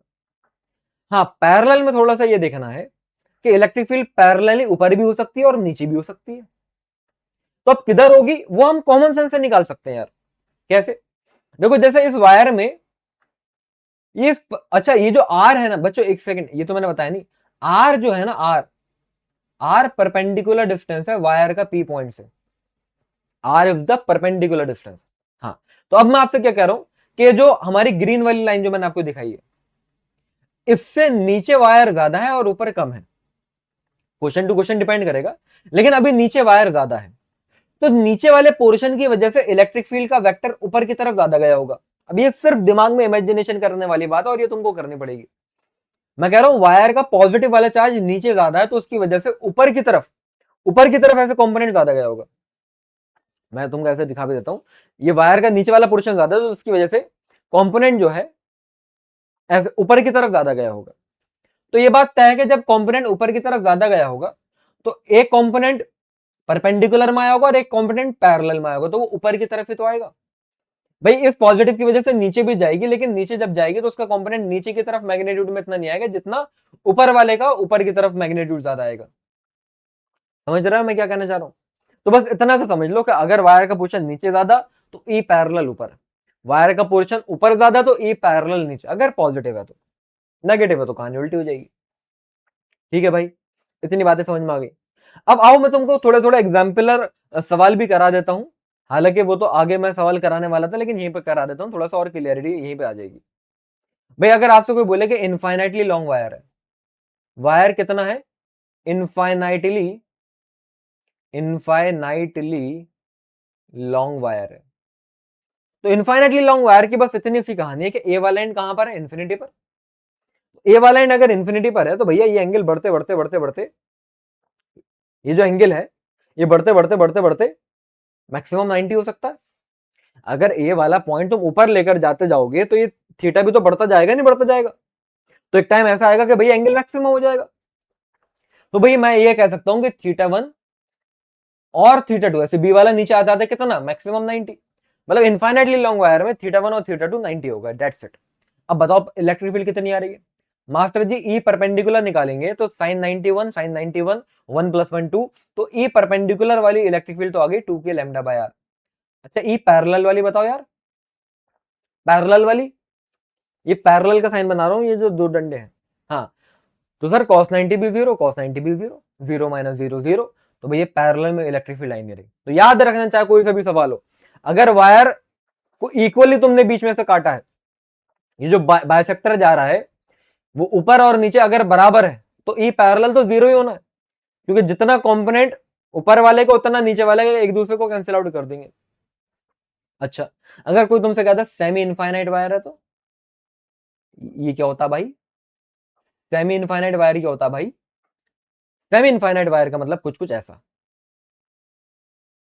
हाँ जी, सेमी इनफाइनाइट वायर का मतलब कुछ कुछ ऐसा कि वायर इंफिनिटी पर जा रहा है, ये पी पॉइंट है, तो ए वाला एंड पी पॉइंट के पर ही आ रहा है, बी वाला एंड इंफिनिटी पर गया मान लो, है ना। तो अब ए वाले एंड की वजह से पी पॉइंट पर एंगल कितना बन रहा है मास्टर जी, 0, क्यों, अरे ए के नीचे कुछ है नहीं है, तो उसकी वजह से एंगल क्या बना, 0, और बी वाला इंफिनिटी पर जा रहा है तो उसकी वजह से एंगल 90। अभी बताइए बात, अब बताओ मेरे भाई, ई परपेंडिकुलर क्या आएगा मास्टर जी, साइन 0 0 साइन 90 हो गया 1, तो ई परपेंडिकुलर आ रहा है के लैम्डा बाय आर, लैम्डा वही linear charge density, charge per unit length, और ई पैरेलल क्या आ रहा है मेरे भाई, ई पैरेलल सर जी कॉस कॉस 90 तो 0 और कॉस 0 होता है 1, तो ये के लैम्डा बाय आर आ रहा है माइनस का, भाई ये प्लस माइनस से मतलब ही नहीं है, क्योंकि डायरेक्शन निकालने के लिए मैंने तुमको कॉमन सेंस सिखाया है, फॉर्मूले के हेल्प से अगर डायरेक्शन निकालोगे कभी ना कभी तुम्हारी लुटिया डूबेगी जरूर, तो कहीं ना कहीं तुम्हारी लुटिया डूबे ऐसा मास्टर क्यों जाएगा। तो मैंने क्या कहा, वायर ऊपर है तो देखो भैया ई पैरेलल नीचे गया होगा, तो ई पैरेलल नीचे, ई परपेंडिकुलर इधर। एक बात और देखो, इस बार ई परपेंडिकुलर और E parallel magnitude wise same है, तो अगर नेट इलेक्ट्रिक फील्ड पूछेंगे तो क्या बताओगे, नेट इलेक्ट्रिक फील्ड क्या आ रही है सर जी, अगर कोई दो वेक्टर क्वांटिटी आपस में परपेंडिकुलर हो तो रिजल्टेंट कैसे आता है, भैया ये भी ई मान लू ये भी ई मान लू क्योंकि सेम ही है, तो रिजल्टेंट कैसे आता है, अंडर रूट में पहले वाले का स्क्वायर प्लस दूसरे वाले का स्क्वायर। अब ये वेक्टर वाली बात है यार, इतना आना चाहिए, दो वेक्टर क्वांटिटी परपेंडिकुलर है तो अंडर रूट करके स्क्वायर करके ऐड कर दो, तो ये √2 ई आ रहा है, √2 ई मतलब √2 के लैम्डा बाय आर आ रहा है, √2 के लैम्डा बाय आर आ रहा है। बात समझ में आ रही है या नहीं आ रही है, एक बार अच्छे तरीके से देख लो, बहुत सुकून से समझाइए मैंने तुमको ये बात, चाहे 10 बार रिपीट करके देखना पड़े, लेकिन इसको बिना सीखे आगे मत बढ़ना। चलूं आगे, ठीक है, चल भाई, चल भाई, तो अब ये सारी बातें मैंने तुमको सिखा दी हैं, हर एक बात जो यहाँ पर लिखी हुई है थ्योरी के अंदर, और अच्छे से तुम उसको भी देख सकते हो, बाकी मैं तुमको बता चुका हूँ। ये सवाल आप देख लीजिए, वही बात है, सेमी इनफाइनाइट वायर है, आर परपेंडिकुलर दूरी पर लीनियर चार्ज डेंसिटी लैम्डा, तो बताओ नेट इलेक्ट्रिक फील्ड क्या आएगी। अभी मैंने तुमको कराया ई पैरेलल भी K lambda by R, E perpendicular भी के लैम्डा बाय आर, तो उन दोनों का रिजल्टेंट क्या हो गया, √2 के लैम्डा बाय आर, क्या हो गया भाई साहब, √2 K lambda by R, that's it, that's it it it it. एक बढ़िया तगड़ा सवाल करा दूं, रो तो नहीं दोगे, लग तो रहा कि तुम रो दोगे, लेकिन आओ करा ही देता हूं। तीन मेरे वायर हैं, तीनों को मैंने इक्विलेटरल ट्रायंगल के शेप में रख दिया है, अब बताओ सेंटर पर इलेक्ट्रिक फील्ड है जी। तो एक वायर अगर ये है और इक्विलेटरल ट्रायंगल है और ये है सेंटर सी, ध्यान से देखो, तो इसकी वजह से सी पर एंगल, इस वाले एंड की वजह से सी पर एंगल, और ये आ गया हमारा परपेंडिकुलर डिस्टेंस, ये हो गया। तो मेरे लिए ये पॉइंट ए है, ये पॉइंट बी है। अभी मैंने पढ़ाया कि दोनों एंड की वजह से एंगल जो बनता है वो होता है थीटा 1 एंड थीटा 2। तो यहाँ पर थीटा 1 एंड थीटा 2 क्योंकि इक्विलेटरल ट्राइंगल है, तो ये भी 60 होगा, ये भी 60 होगा, तो फिर ये पूरा 60 होगा, नहीं ये पूरा 120 होगा, सॉरी, अरे यार समझ नहीं, मैंने ये बना दिया ना, मैंने ये बना दिया, गड़बड़ कर दी मैंने थोड़ी सी, रुक जाओ। ये अगर इक्विलेटरल ट्राइंगल है तो ये पूरा एंगल 60 का होता है, तो ये एंगल हो गया 30 का आधा, ये एंगल हो गया 30 का आधा, ये दोनों मिलके बैठ रहे हैं 60 के। ट्राइंगल के तीनों एंगल का सम 180, तो अगर ये 60 के तो ये पूरा 120 का, अगर ये पूरा 120 का तो ये 60 तो आएगा। अब ये मैं मैथ्स तुमको पढ़ा क्यों रहा हूँ, ये तो तुम्हें बात मालूम होनी चाहिए। मतलब सीधी सी बात ये, मुद्दे की बात ये है कि थीटा 1 और थीटा 2 मास्टर जी दोनों बराबर, तो 60 डिग्री। ये बात देखते तुम्हारे दिमाग में सबसे पहले क्या चीज आनी चाहिए? अगर ये बात सुनते तुम्हारे दिमाग में सबसे पहले ये चीज आई है ना कि सर दोनों एंगल बराबर है, तो मैं आंखें बंद करके कह सकता हूँ ई पैरेलल तो 0 होगा। तो भाई साहब तुम गेम खेल चुके हो, अब तुम्हें बस हवा में उड़ाने की जरूरत है, रनवे पे तुम सही भाग रहे हो, तुम्हारा टेक ऑफ बहुत जल्दी करवा दूंगा मैं। और जिसको ये बात समझ में नहीं आ रही कि ई पैरेलल 0 कैसे हो गया, भाई तुम्हारी लुटिया डूब गई। मास्टर की कोई कमी नहीं है अब यहाँ पर, तुम हल्के में ले क्यों रहे हो मुझे और इस टॉपिक को? मैंने अभी पीछे बताया कि अगर वायर जितना ऊपर उतना नीचे, मतलब अगर एंगल दोनों बराबर हो, फॉर्मूले में रख के देख ले भाई, cos theta 1 minus cos theta 2 था, अब cos 60 माइनस cos 60 0 ही तो होगा, तो ई पैरेलल 0 हो गया। तो जो भी आना ई परपेंडिकुलर आना है ना, तो ई परपेंडिकुलर कितना आएगा sir ji? K lambda by R sine 60 plus sine 60, अरे पूरा लिखूं, साइन 60 प्लस साइन 60, ठीक है, √3/2 प्लस √3/2, मतलब ये हो गया √3 के लैम्डा बाय आर। तो ये मेरी इलेक्ट्रिक फील्ड आ गई परपेंडिकुलर वाली, इसको मैं ई मान लेता हूं। अब देखो, मतलब नीचे वाली वायर की वजह से इलेक्ट्रिक फील्ड गई ई ऊपर, अब ऐसे ये वाले वायर की वजह से इलेक्ट्रिक फील्ड जाएगी ई इधर, ऐसे ये वाले वायर की वजह से इलेक्ट्रिक फील्ड जाएगी ई इधर। बताओ नेट इलेक्ट्रिक फील्ड क्या आ रही है, कैसे करूं भाई? ये पूरा एंगल अभी जस्ट बताया कि 120 है, तो अगर इस ई और इस ई का मैं निकालता हूं रिजल्टेंट, है ना, रिजल्टेंट इलेक्ट्रिक फील्ड अगर मैं नीचे वाली दो की निकालता हूं तो कितनी आएगी?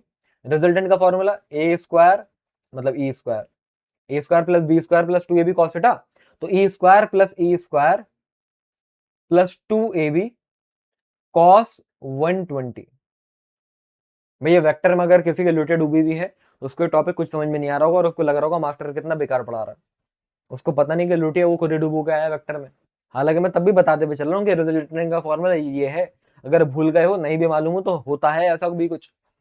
फिलहाल यहां से अगर तुम सॉल्व करते हो cos 120 होता है माइनस का 1/2, तो यहां से सॉल्व करके ई आ रहा है, मतलब रिजल्टेंट इलेक्ट्रिक फील्ड नीचे की तरफ, ये ई और ई मिलके लो भाई क्या हो गया, ये ई और ई मिलके नीचे की तरफ ई हो गया, तो इन दोनों ई को गायब कर दूं तो ई नीचे है और ई ऊपर है, तो नेट इलेक्ट्रिक फील्ड क्या हो गई? ले भाई नेट इलेक्ट्रिक फील्ड तो हमारी 0 हो गई, नेट इलेक्ट्रिक फील्ड तो 0 हो गई। इतनी मजदूरी कराई 0 आंसर निकालने के लिए। अच्छे से इसको एक बार देख लीजिए, बढ़िया सवाल था।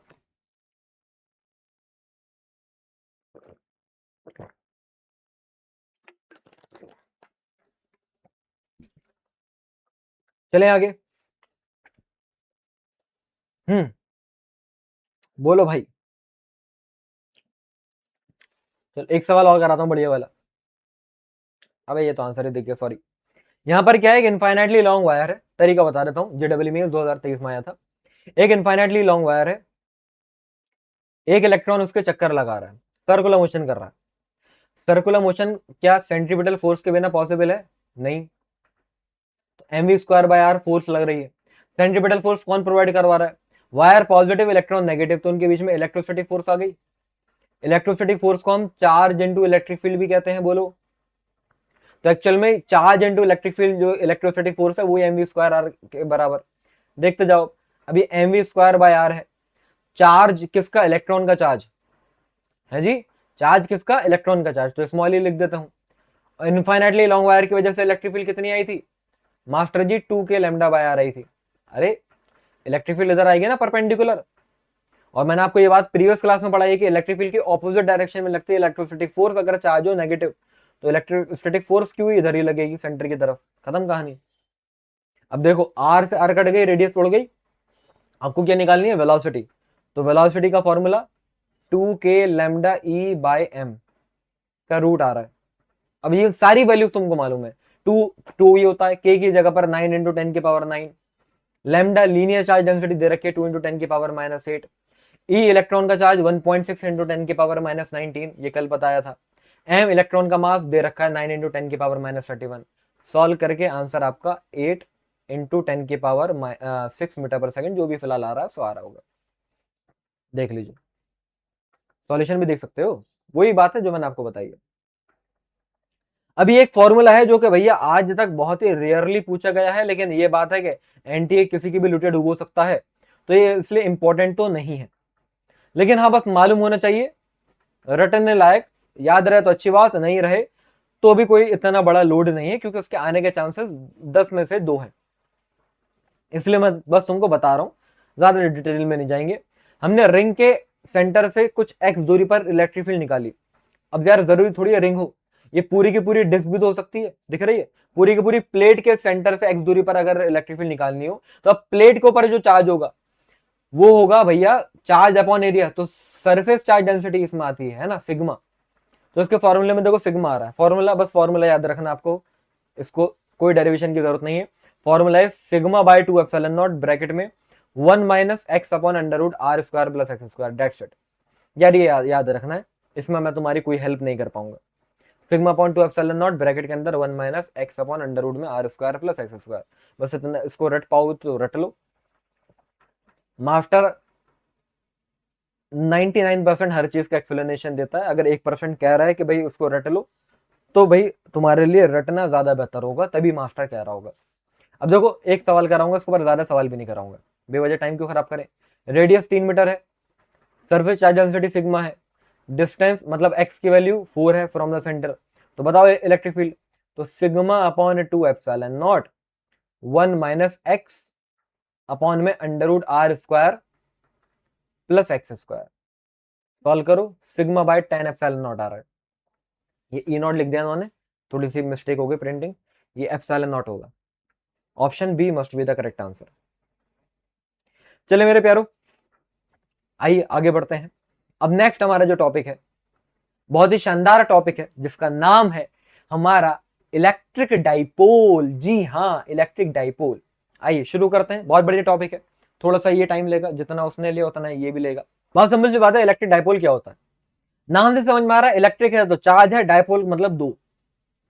हाँ हाँ, इलेक्ट्रिक है तो चार्ज है, डाइपोल मतलब दो। जी हाँ, तुम भी तो अपना डाइपोल ही बनाना चाह रहे हो, वो अलग बात है, तुम्हारा डाइपोल बन ही नहीं पा रहा बेचारों का।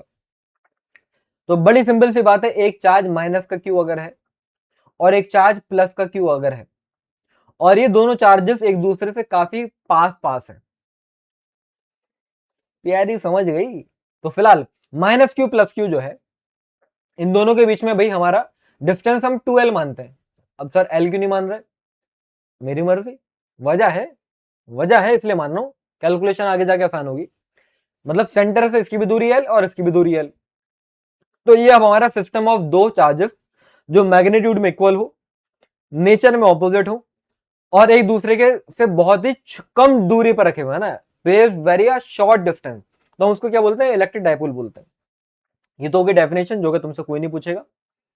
हाँ, काम की बात है, यहां पर एक टर्म आती है जिसको हम बोलते हैं इलेक्ट्रिक डाइपोल मोमेंट,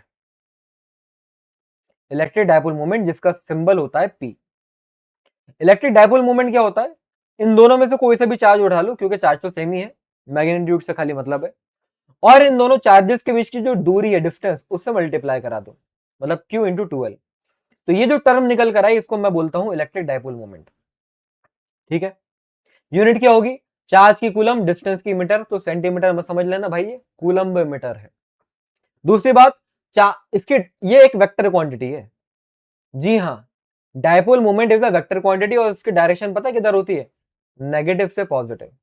मतलब यहां पर अगर मैं दिखाऊंगा तो माइनस क्यू से प्लस क्यू, ये हमारी इलेक्ट्रिक डायपोल मोमेंट की डायरेक्शन भी होगी। याद रखना पॉजिटिव से नेगेटिव नहीं है, नेगेटिव से पॉजिटिव है। इतना क्लियर है? ठीक है, इतना क्लियर है तो आगे बढ़ते हैं। अब इतनी सी बात पर एक सवाल दे देता हूं, देखते हैं आप कर पाते हैं या नहीं। बढ़िया सवाल, डायपोल मोमेंट बताओ। हैं सर, चार्ज इंटू डिस्टेंस होता है। अबे भाई पहले फिगर देख, ध्यान से देखो, फिगर ध्यान से देखने की चीज होती है। तो यहां पर ये देखो डायपोल बन कैसे रहे हैं, पहले तो ये तुमको पता करना पड़ेगा फिगर को देखकर। तो भैया यहां पर अगर ये चार्ज है -3q, तो मेरे भाई यहां पर क्या होना चाहिए था? सर जी +3q, तभी एक डायपोल बना। सही बात है सर, सही बात है। अच्छा, तो इधर डायपोल मोमेंट कितना आ गया? चार्ज है हो गया 3q, और दोनों के बीच की डिस्टेंस हो गई a, तो 3qa आ गया। बहुत बढ़िया। अब देखो यहां तो था 4q, जिसमें से 3q मैंने इधर लिख दिया, तो बचा हुआ q अलग लिख देता हूं। अरे 4q में से 3q ऊपर लिख दिया, तो बचा हुआ q इधर लिख देता हूं। अब ऊपर +q है, तो यहां क्या होना चाहिए मास्टर जी? यहां होना चाहिए था -q। नेगेटिव से पॉजिटिव, तो एक डायपोल मूवमेंट ऊपर जाएगा जो कि q इंटू ए के बराबर है, नेगेटिव से पॉजिटिव। अब सर यहां पर -2q है, जिसमें से -q इधर लिख दिया, तो -q इधर होगा। अब -q इधर है, तो देखो +q इधर है, सारी चीजें सेटिस्फाई हो गई। तो डायपोल मूवमेंट इधर आएगा। कितना? चार्ज तो q है और डिस्टेंस a है। बात समझ में आ रही है? डायपोल मूवमेंट के फॉर्मूले में चार्ज इंटू मैग्नीट्यूड था। ये मत करना ना सर, ये 3q 6q a क्यों नहीं लिखा, तो मैं उल्टा लटका दूंगा मैं बुर्ज खलीफा पे लेके जाके। हाँ, समझे? तो बात अब देख लो, डायपोल मूवमेंट वेक्टर क्वांटिटी है, तो जरा तरीके से देखो, तो कहीं ना कहीं 3qa आ रहा है आगे की तरफ, कहीं ना कहीं qa आ रहा है पीछे की तरफ, और कहीं ना कहीं qa एक आ रहा है ऊपर की तरफ। बोलो हाँ या ना? लेफ्ट राइट ऊपर नीचे के हिसाब से देखो तो इस तरीके से कह सकता हूं। तो ये 3qa पीछे, qa इधर, तो मैं ऐसा कह सकता हूं ना कि 2qa हो गया आगे, मतलब 3qa आगे था, qa पीछे था, तो 2qa हो गया आगे और qa हो गया ऊपर। अब dipole moment is still a vector quantity, और दो परपेंडिकुलर डायरेक्शन में अगर हो वेक्टर क्वांटिटी, तो हमारा जो रिजल्टेंट आएगा, जो नेट डायपोल मोमेंट आएगा, वो क्या आएगा? आपने बताया सर अंडर में स्क्वायर करके ऐड करो, तो 2qa का स्क्वायर प्लस qa का स्क्वायर। तो मेरे भाई जहां तक मेरी गणित कह रही है √5qa आ रहा है, जो कि ऑप्शन डी से मैच करेगा। एक बार आप जरा अच्छे तरीके से देख लीजिए, फिर मैं आगे बढ़ूंगा। ठीक है, तो सिर्फ अभी डायपोल मोमेंट पढ़ा है, और डायपोल मोमेंट पर ही मैं तुमको सवाल करा रहा हूं। अभी जैसे ये है, ये कर लो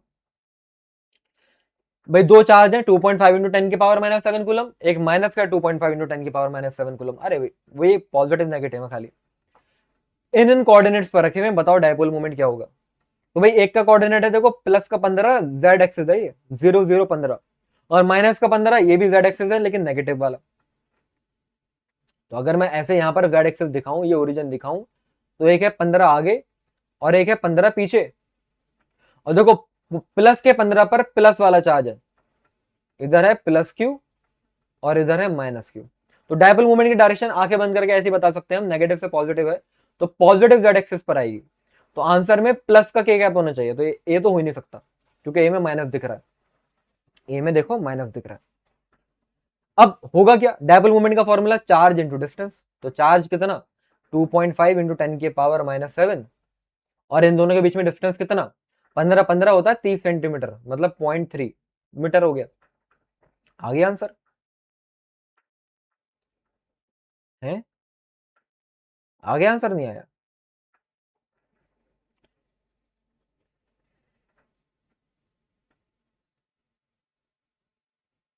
यार ये 15 15 30 सेंटीमीटर है ना, तो 30 सेंटीमीटर मतलब 0.30 मीटर हो गया,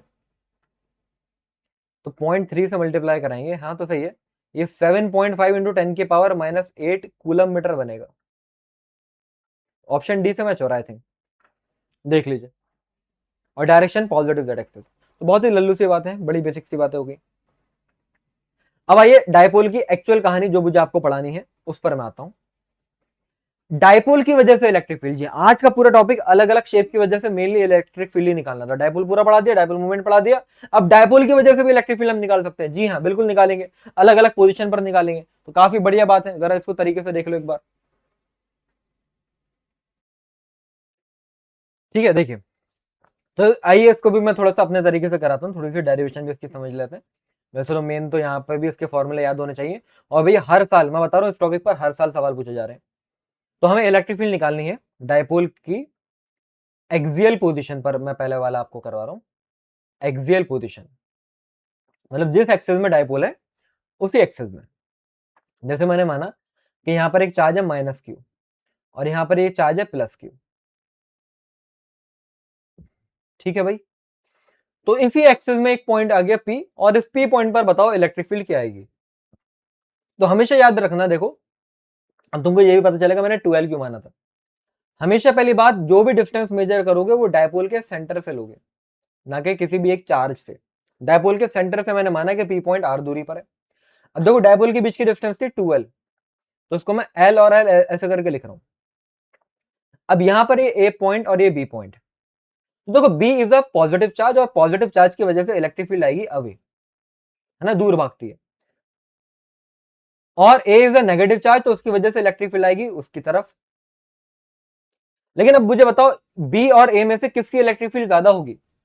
ऑब्वियसली सर B वाला जो पॉइंट है P के पास है, तो इलेक्ट्रिक फील्ड ज्यादा आएगी।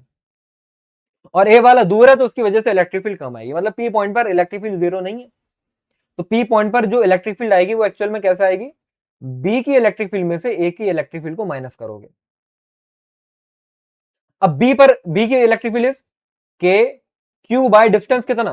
देखो भाई B और P के बीच में डिस्टेंस कितना, तो टोटल है R, उसमें से L को माइनस करूंगा, तो ये R माइनस L का होल स्क्वायर। अब A की वजह से P पर इलेक्ट्रिक फील्ड अगर लिखूंगा तो K Q बाय, अब यहां से यहां की कितनी दूरी, तो ये R और ये L है, तो K Q by R plus L का होल स्क्वायर लिखूंगा। तुम समझ रहे हो बात को। तो ये K Q मैंने लिया कॉमन। अब आगे जो भी है वो फिजिक्स नहीं है, वो तो सिर्फ कैलकुलेशन है। तो R माइनस एल का square minus 1/r plus L का होल स्क्वायर। अब इसको आप सॉल्व कर लो आराम से। तो ये K Q क्रॉस मल्टीप्लाई वगैरह होगी, ये ब्रैकेट खुलेंगे, नीचे देखो a plus B into A minus B, मतलब R square minus L square का होल स्क्वायर बनेगा। और ये इधर जाएगा, ये इधर जाएगा, एलसीएम लोगे और वो खोलोगे, a प्लस बी का होल स्क्वायर, ए माइनस बी का होल स्क्वायर। तो कट कटा के जब आप देखोगे तो यहाँ से 4RL निकल कर आएगा। एक स्टेप स्किप कर रहा हूं, खाली सिर्फ एक स्टेप सुनो। अब ये 2K ऐसे लिखा मैंने, और साथ में Q इंटू 12 ऐसे लिखा। कोई तकलीफ किसी को, बात तो वही है, 4 तो तब भी बनी रहा है। और नीचे अच्छा R भी है, और नीचे R square minus L square का होल स्क्वायर। देखो भाई डायपोल का साइज मैंने बताया था बहुत ही ज्यादा छोटा होता है। तो अगर मैं ये मान रहा हूं कि भाई R जो डिस्टेंस है वो L से बहुत ही ज्यादा है, तो R का स्क्वायर L स्क्वायर से और ज्यादा हो जाएगा। छोटी टर्म का स्क्वायर करोगे तो और छोटी हो जाती है, मैथमेटिक बात है। 1/2 का स्क्वायर करोगे तो बड़ा नहीं हो जाएगा, और 1/4 छोटा हो गया। समझ रहे हो। तो बात यह कि अगर R L से बहुत बड़ा है तो R का स्क्वायर L स्क्वायर से और ज्यादा बड़ा है। तो मैं यहां पर नीचे L स्क्वायर को नेग्लेक्ट कर दूंगा, इग्नोर कर दूंगा। जी हाँ, जैसे उसने तुम्हें करा था वैसे मैं इसको यहां पर इग्नोर कर दूंगा। हे मास्टर कोई कमी नहीं छोड़ेगा फिलहाल। तो यहां पर देखो ये 2KQ इंटू 12, अच्छा Q इंटू 12 क्या है, डायपोल मोमेंट ना। तो 2KPR बाय, नीचे आ रहा R की पावर 4, एल स्क्वायर को गैप करा तो नीचे R स्क्वायर का स्क्वायर R की पावर 4, एक R से एक R कट भी गया। तो मेरे प्यारे एक्सियल पॉइंट पर इलेक्ट्रिक फील्ड का formula 2KP by R cube आ गया। नहीं नहीं भाई घबराओ मत, तुम्हारा नेट बिल्कुल सही चल रहा है। और बताइए तुम्हारी कैसी चल रही है तैयारी। आई होप अच्छे से तुम पढ़ रहे होगे और सो तो नहीं गए होगे, क्योंकि भैया जब अगर इंसान को दिशा पता नहीं होती, दिशा पटाने की बात नहीं कर रहा हूं मैं। एकदम से तुम्हारे दिमाग में कोई और ही आ गया। तो जब तक तुम्हें भैया सही दिशा पता नहीं होगी तो भाई नींद तो ऑब्वियसली आएगी। तो मेरे प्यारे बच्चों, तुमको इस टाइम पर चाहिए गोल, एक टारगेट के भाई तुम्हें कितनी परसेंटाइल लेकर आनी है जेडब्ल्यू मेंस के अंदर, और तुम्हारा क्या रैंक लेकर आनी है, और उसके लिए तुमको अच्छे से तैयारी करनी है। तो फोकस के साथ अच्छे से तैयारी करा करो, और गोल अपने सामने जहां पर भी पढ़ते हो ना, सामने रखा करो कि मेरा क्या गोल है, और उस गोल को अचीव करना है। और मेरे प्यारे बच्चों, तुमको टेस्ट लगाने हैं, क्योंकि भाई हर हफ्ते तुम्हारे टेस्ट तुमको देने चाहिए, अदरवाइज तुमको पता नहीं चलेगा कि तुम अपने गोल के कितने करीब जा रहे हो, तुम्हारा क्या स्कोर आ रहा है, और वो इंप्रूव हो रहा है या नहीं हो रहा। सबसे बड़ी दिक्कत ये कि बच्चे को पता नहीं होता कि भाई मेरा स्कोर ही क्या चल रहा है, तो वो क्या रिजल्ट लेकर आएगा। तो उसके लिए मेरे प्यारे बच्चों, मैं तुम्हारे लिए लेकर आया हूं एकलव्य टेस्ट सीरीज, जो कि प्रूवन टेस्ट सीरीज है, जो एक लौती ऐसी टेस्ट सीरीज है जिससे मैक्सिमम नंबर ऑफ सवाल एज इट इज जेडब्ल्यू मेंस में रखे बात हैं। 2026 में आप देख लो, जनवरी या मई अप्रैल अटेम्प्ट के अंदर 80% से ज्यादा सवाल एज इट इज आए थे। तो इसको तुमको लगाना चाहिए। तो फटाफट सारे के सारे बच्चे डिस्क्रिप्शन बॉक्स में लिंक है, एक बार जाके चेकआउट जरूर करना। ये तुम्हारा बेस्ट डिसीजन होगा मेरे प्यारे बच्चों। इससे बेस्ट तुमको एकलव्य टेस्ट सीरीज से बढ़िया टेस्ट सीरीज तुमको नहीं मिलेगी, ये मैं चैलेंज कर सकता हूं।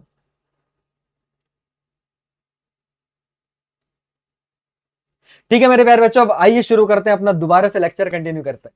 नहीं नहीं, ठीक है मेरे प्यारे बच्चों, तो अब आइए अपना यहां से लेक्चर दोबारा से कंटिन्यू करते हैं। के की वही है 9 × 10⁻⁹ या फिर 1/4πε0। तो एक्सियल पॉइंट पर ये हमारे इलेक्ट्रिक फील्ड आ रही है 2 kp/r3। सुनते जाना। डायपोल मूवमेंट की डायरेक्शन सर जी नेगेटिव से पॉजिटिव p, और नेट इलेक्ट्रिक फील्ड भी देखो हमारी ई भी बड़ा था, ई छोटा था, तो नेट इलेक्ट्रिक फील्ड भी इधर ही आ रही है एक्सियल पॉइंट पर। मतलब मैं आपसे क्या कहना चाह रहा हूं, मैं आपसे ये कहना चाह रहा हूं कि जिस डायरेक्शन में डायपोल मूवमेंट है उसी डायरेक्शन में इलेक्ट्रिक फील्ड आ गई। जी हाँ, जिस डायरेक्शन में डायपोल मूवमेंट है उसी डायरेक्शन में इलेक्ट्रिक फील्ड आ गई, अगर एक्सियल पॉइंट है तो। अगर एक्सियल पॉइंट है तो चले। अब अब मास्टर क्या करें, चलते जाओ। अब जरूरी थोड़ी एक्सियल पॉइंट पर ही पूछते। हाँ, अब अगर आपसे पूछें कि भैया को एक्सियल पॉइंट, या फिर इसको हम इक्वेटोरियल पोजीशन भी कहते हैं। क्या कहते हैं? Equatorial position. ये भी बता देंगे, कोई बड़ी बात थोड़ी है हमारे लिए, बस समझते जाओ तुम। ये है -q, ये है +q।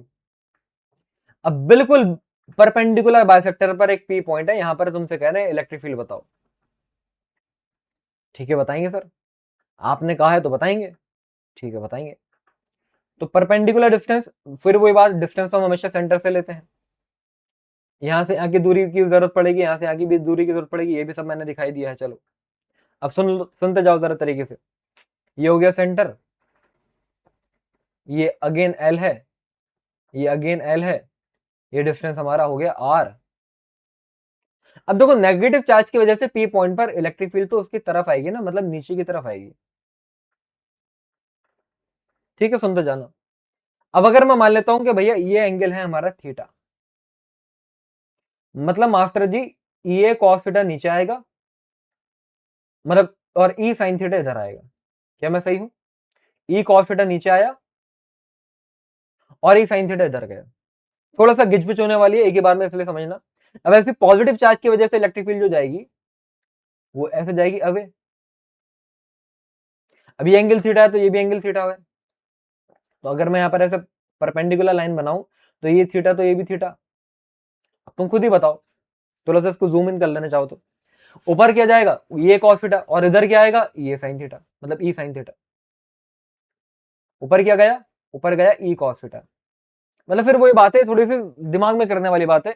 ई कॉस थीटा ऊपर, ई कॉस थीटा नीचे, दोनों एक दूसरे को कैंसिल आउट कर देंगे। तो जो भी नेट इलेक्ट्रिक फील्ड आ रही है इस बार पी पॉइंट पर, वो 2e साइन थीटा आ गई या नहीं आ गई? हाँ सर आ गई। ई का मतलब इलेक्ट्रिक फील्ड, कोई किसी भी चार्ज की वजह से ले लो, क्योंकि दोनों की वजह से सेम ही आ रही थी, चार्ज का मैग्नीट्यूड तो सेम ही था। डिस्टेंस क्या है देख लेते हैं अभी। तो पॉइंट चार्ज की वजह से इलेक्ट्रिक फील्ड का फॉर्मूला k/डिस्टेंस का स्क्वायर। अब भैया यहां से चार्ज से पी पॉइंट का डिस्टेंस क्या हो जाएगा? फिर से हाइपोटेन्यूस हो गई, बेस है एल, परपेंडिकुलर है आर, तो हाइपोटेन्यूस हो जाएगी r² + l² का रूट। लेकिन अब इलेक्ट्रिक फील्ड में नीचे डिस्टेंस का स्क्वायर आता है तो रूट हट गया। ऐसी बात हम कर चुके हैं पहले। अब sine theta base upon hypotenuse, तो बेस हो गई एल, और हाइपोटेन्यूस अगेन अंडर रूट में r² + l²। क्या बन गया ये भैया? q इंटू 2l हो गया डायपोल मोमेंट, तो kp/r² + l² की पावर 3/2। फिर वही बात है, अगर मैं आर स्क्वायर बहुत बड़ा है एल स्क्वायर के सामने, तो एल स्क्वायर को उड़ा दूंगा, तो यहां से पी पॉइंट पर जो नेट इलेक्ट्रिक फील्ड आ रही है वो केपी बाय आर क्यूब आ रही है। क्या आपने दो बातें यहां पर ऑब्जर्व करी? पहले तो ये कि एक्सियल पॉइंट पर इलेक्ट्रिक फील्ड थी 2 KP by R cube, equatorial point पर इलेक्ट्रिक फील्ड है KP by R cube. Axial point पर जिधर डायपोल मोमेंट था, देखो जिधर डायपोल मोमेंट था इलेक्ट्रिक फील्ड भी उधर ही आई थी। एक कोएक्सियल पॉइंट पर डायपोल मोमेंट देखो नेगेटिव से पॉजिटिव, डायपोल मोमेंट राइट में है लेकिन इलेक्ट्रिक फील्ड हमारी लेफ्ट में आ रही है। तो यहां से मैं ऐसे भी कह सकता हूं कि इलेक्ट्रिक फील्ड कोएक्सियल पोजीशन पर जो आती है, ये फिर उल्टा लिख दिया मैंने, इलेक्ट्रिक फील्ड एक्सियल पोजीशन पर जो आती है एक्सियल पॉइंट पर, वो डबल होती है कोएक्सियल वाली इलेक्ट्रिक फील्ड के। इस बात से एग्री करोगे? लेकिन डायरेक्शन में ऑपोजिट है तो माइनस का साइन लगा दिया अगर वेक्टर फॉर्म में लिख रहा हूं तो। ये बहुत ही ज्यादा इंपॉर्टेंट है, इस बात पर बहुत सारे सवाल पूछे जाते हैं। अभी मैं तुमको कराऊंगा, अभी इसी बात पर बहुत सारे सवाल पूछे जाएंगे। ठीक, अब एक चीज और समझ लो, अब ये सर परपेंडिकुलर भी हो गई, एक्सिस पर भी हो गई, इसके अलावा भी तो हो सकता है ना सर कहीं और? हाँ बिल्कुल हो सकता है, और वो बात अगर पूछी जाएगी तो अच्छे लेवल की बात हो जाएगी, वो लल्लू बातें नहीं होंगी, लेकिन वो भी कराऊंगा। ये माइनस क्यू है, ये प्लस क्यू है, देखो ये सेंटर है। अगर मुझसे इस पी पॉइंट पर पूछें कि बताओ इलेक्ट्रिक फील्ड क्या है, तो पहले तो मैं ये देखूंगा इस पी पॉइंट से जब है तो ये कितना एंगल बना रहा है, थीटा। अच्छा डायपोल मोमेंट कहां से कहां? नेगेटिव से पॉजिटिव, तो इधर है पी। तो अब अगर मैं डायपोल मोमेंट के इस बार कॉम्पोनेंट करूं तो इधर आएगा पी कॉस थीटा, और परपेंडिकुलर वाला इधर जाएगा पी साइन थीटा। अब देखो उसको करने का तरीका क्या है। पी कॉस थीटा के लिए तो ये पॉइंट, इसको मैं चलो क्यू मान लेता हूं, पी कॉस थीटा के लिए जो पॉइंट क्यू है वो तो एक्सियल पॉइंट हो गया। भाई दिमाग लगाओ यार, क्या कर रहे हो, सो रहे हो तुम तो। पी कॉस थीटा के एक्सिस पर आ रहा ना क्यू वाला पॉइंट। जब मेरे एक्सिस पर इलेक्ट्रिक फील्ड निकाल रहा था और डायपोल मोमेंट था पी, तो इलेक्ट्रिक फील्ड आ रही थी 2 kp बाय आर क्यूब। तो अगर कोई मुझसे कहे कि भाई यहां पर जो इलेक्ट्रिक फील्ड जाएगी एक्सिस के अलोंग, एक्सिस के अलोंग, तो वो 2 के पी नहीं, अब पी की जगह पर पी कॉस थीटा है, तो 2 K P cos theta by R cube लिख दो अगर ये डिस्टेंस आ रहा है तो। ये इस तरीके से होगा। सेम ऐसे ही अब देखो पी साइन थीटा वाले के तो परपेंडिकुलर लाइन पर आ रहा ना क्यू वाला पॉइंट। तो अगर कोई आपसे कहे कोएक्सियल वाली इलेक्ट्रिक फील्ड बताओ, तो कोएक्सियल में हमने क्या देखा था, इलेक्ट्रिक फील्ड आ रही थी के पी बाय आर क्यूब, मतलब के इस बार पी की जगह पर पी साइन थीटा है तो K P sine theta by R cube. लेकिन डायरेक्शन ऑपोजिट है, तो देखो ई ए इधर आया और ई सी कोएक्सियल वाला उसके बिल्कुल ऑपोजिट डायरेक्शन में जाएगा। थोड़ा सा एरो आड़ा हो गया यार, लाइक दिस, समझे? आया? अब अगर मैं तुमसे कहूं नेट इलेक्ट्रिक फील्ड बता, क्या कर रहा हूं, साइड हो जाता हूं थोड़ा सा, लो अब देखो।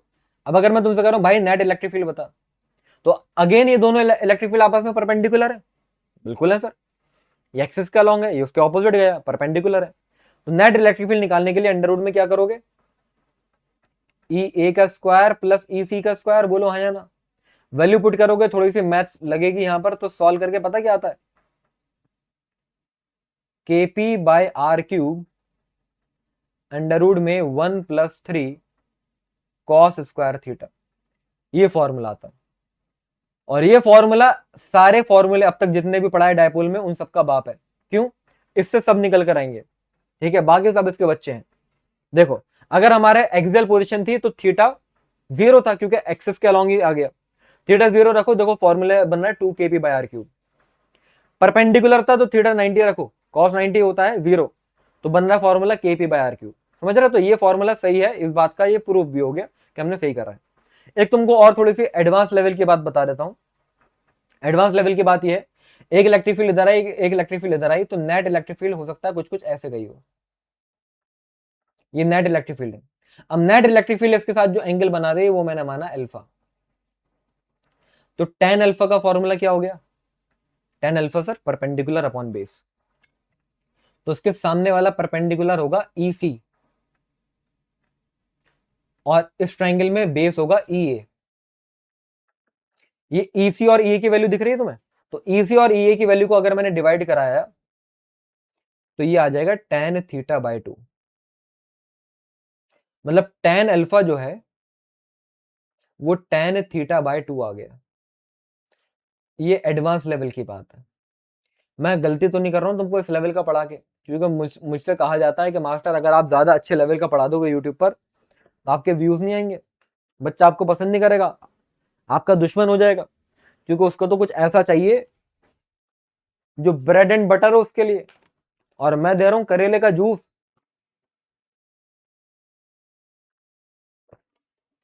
लेकिन ब्रेड एंड बटर खा के, मीठा खा के स्किन डली होगी, करेले का जूस पी के भाई साहब निखार आएगा लगी तुम्हारे चेहरे पे, तुम्हारे कॉन्सेप्ट पर।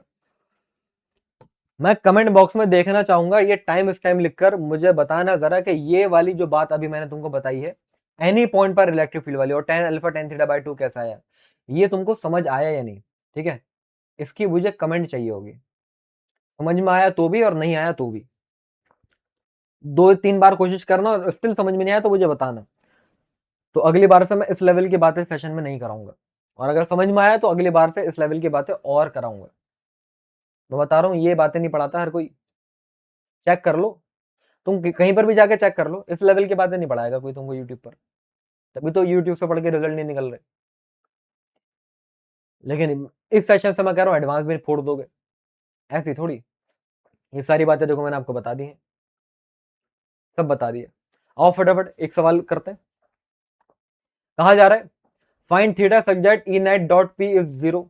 यार किसी भी चीज का डॉट प्रोडक्ट 0 अगर आ रहा है, लो ऑप्शन में देख लो पहले, किसी भी चीज का अगर डॉट प्रोडक्ट 0 आ रहा है इसका मतलब क्या है।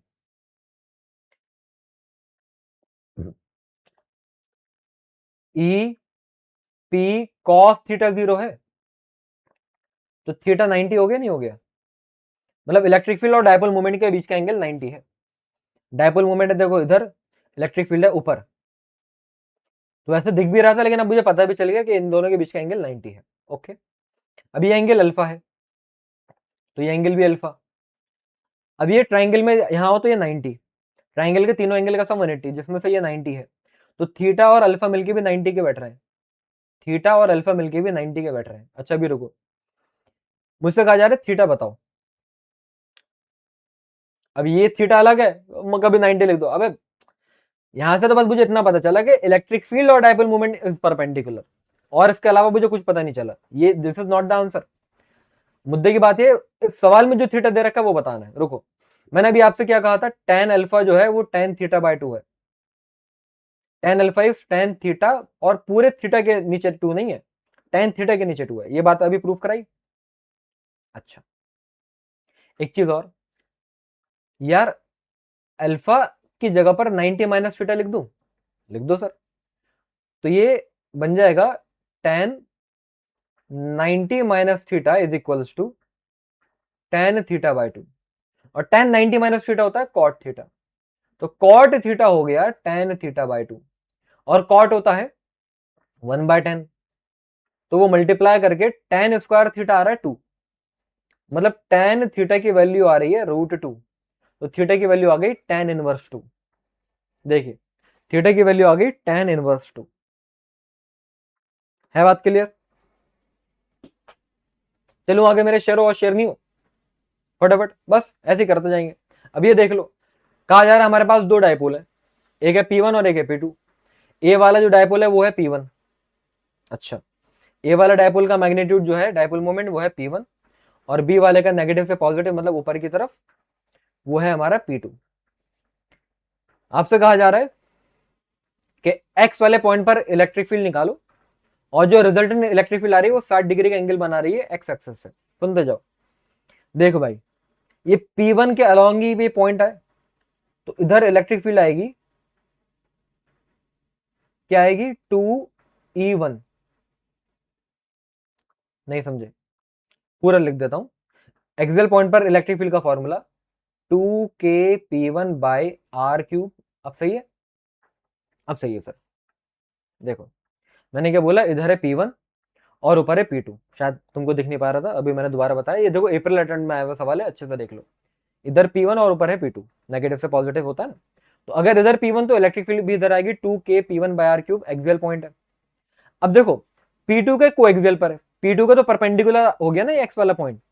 तो अब अगर इलेक्ट्रिक मतलब डायपोल मोमेंट ऊपर है तो इलेक्ट्रिक फील्ड यहां नीचे आएगी, और नीचे कितनी आएगी, K P two by R cube, क्योंकि वो K P by R cube होता है। अब आपसे क्या कहा गया कि जो नेट इलेक्ट्रिक फील्ड आ रही है, नेट इलेक्ट्रिक फील्ड जो आ रही है वो 60 डिग्री का एंगल बना रही है। ठीक है, खत्म कहानी। भाई साहब tan 60 क्या होता है, परपेंडिकुलर अपॉन बेस अगर मैं बोलता हूं तो परपेंडिकुलर मतलब सामने वाला, सामने वाला मतलब K P two by R cube divided by base.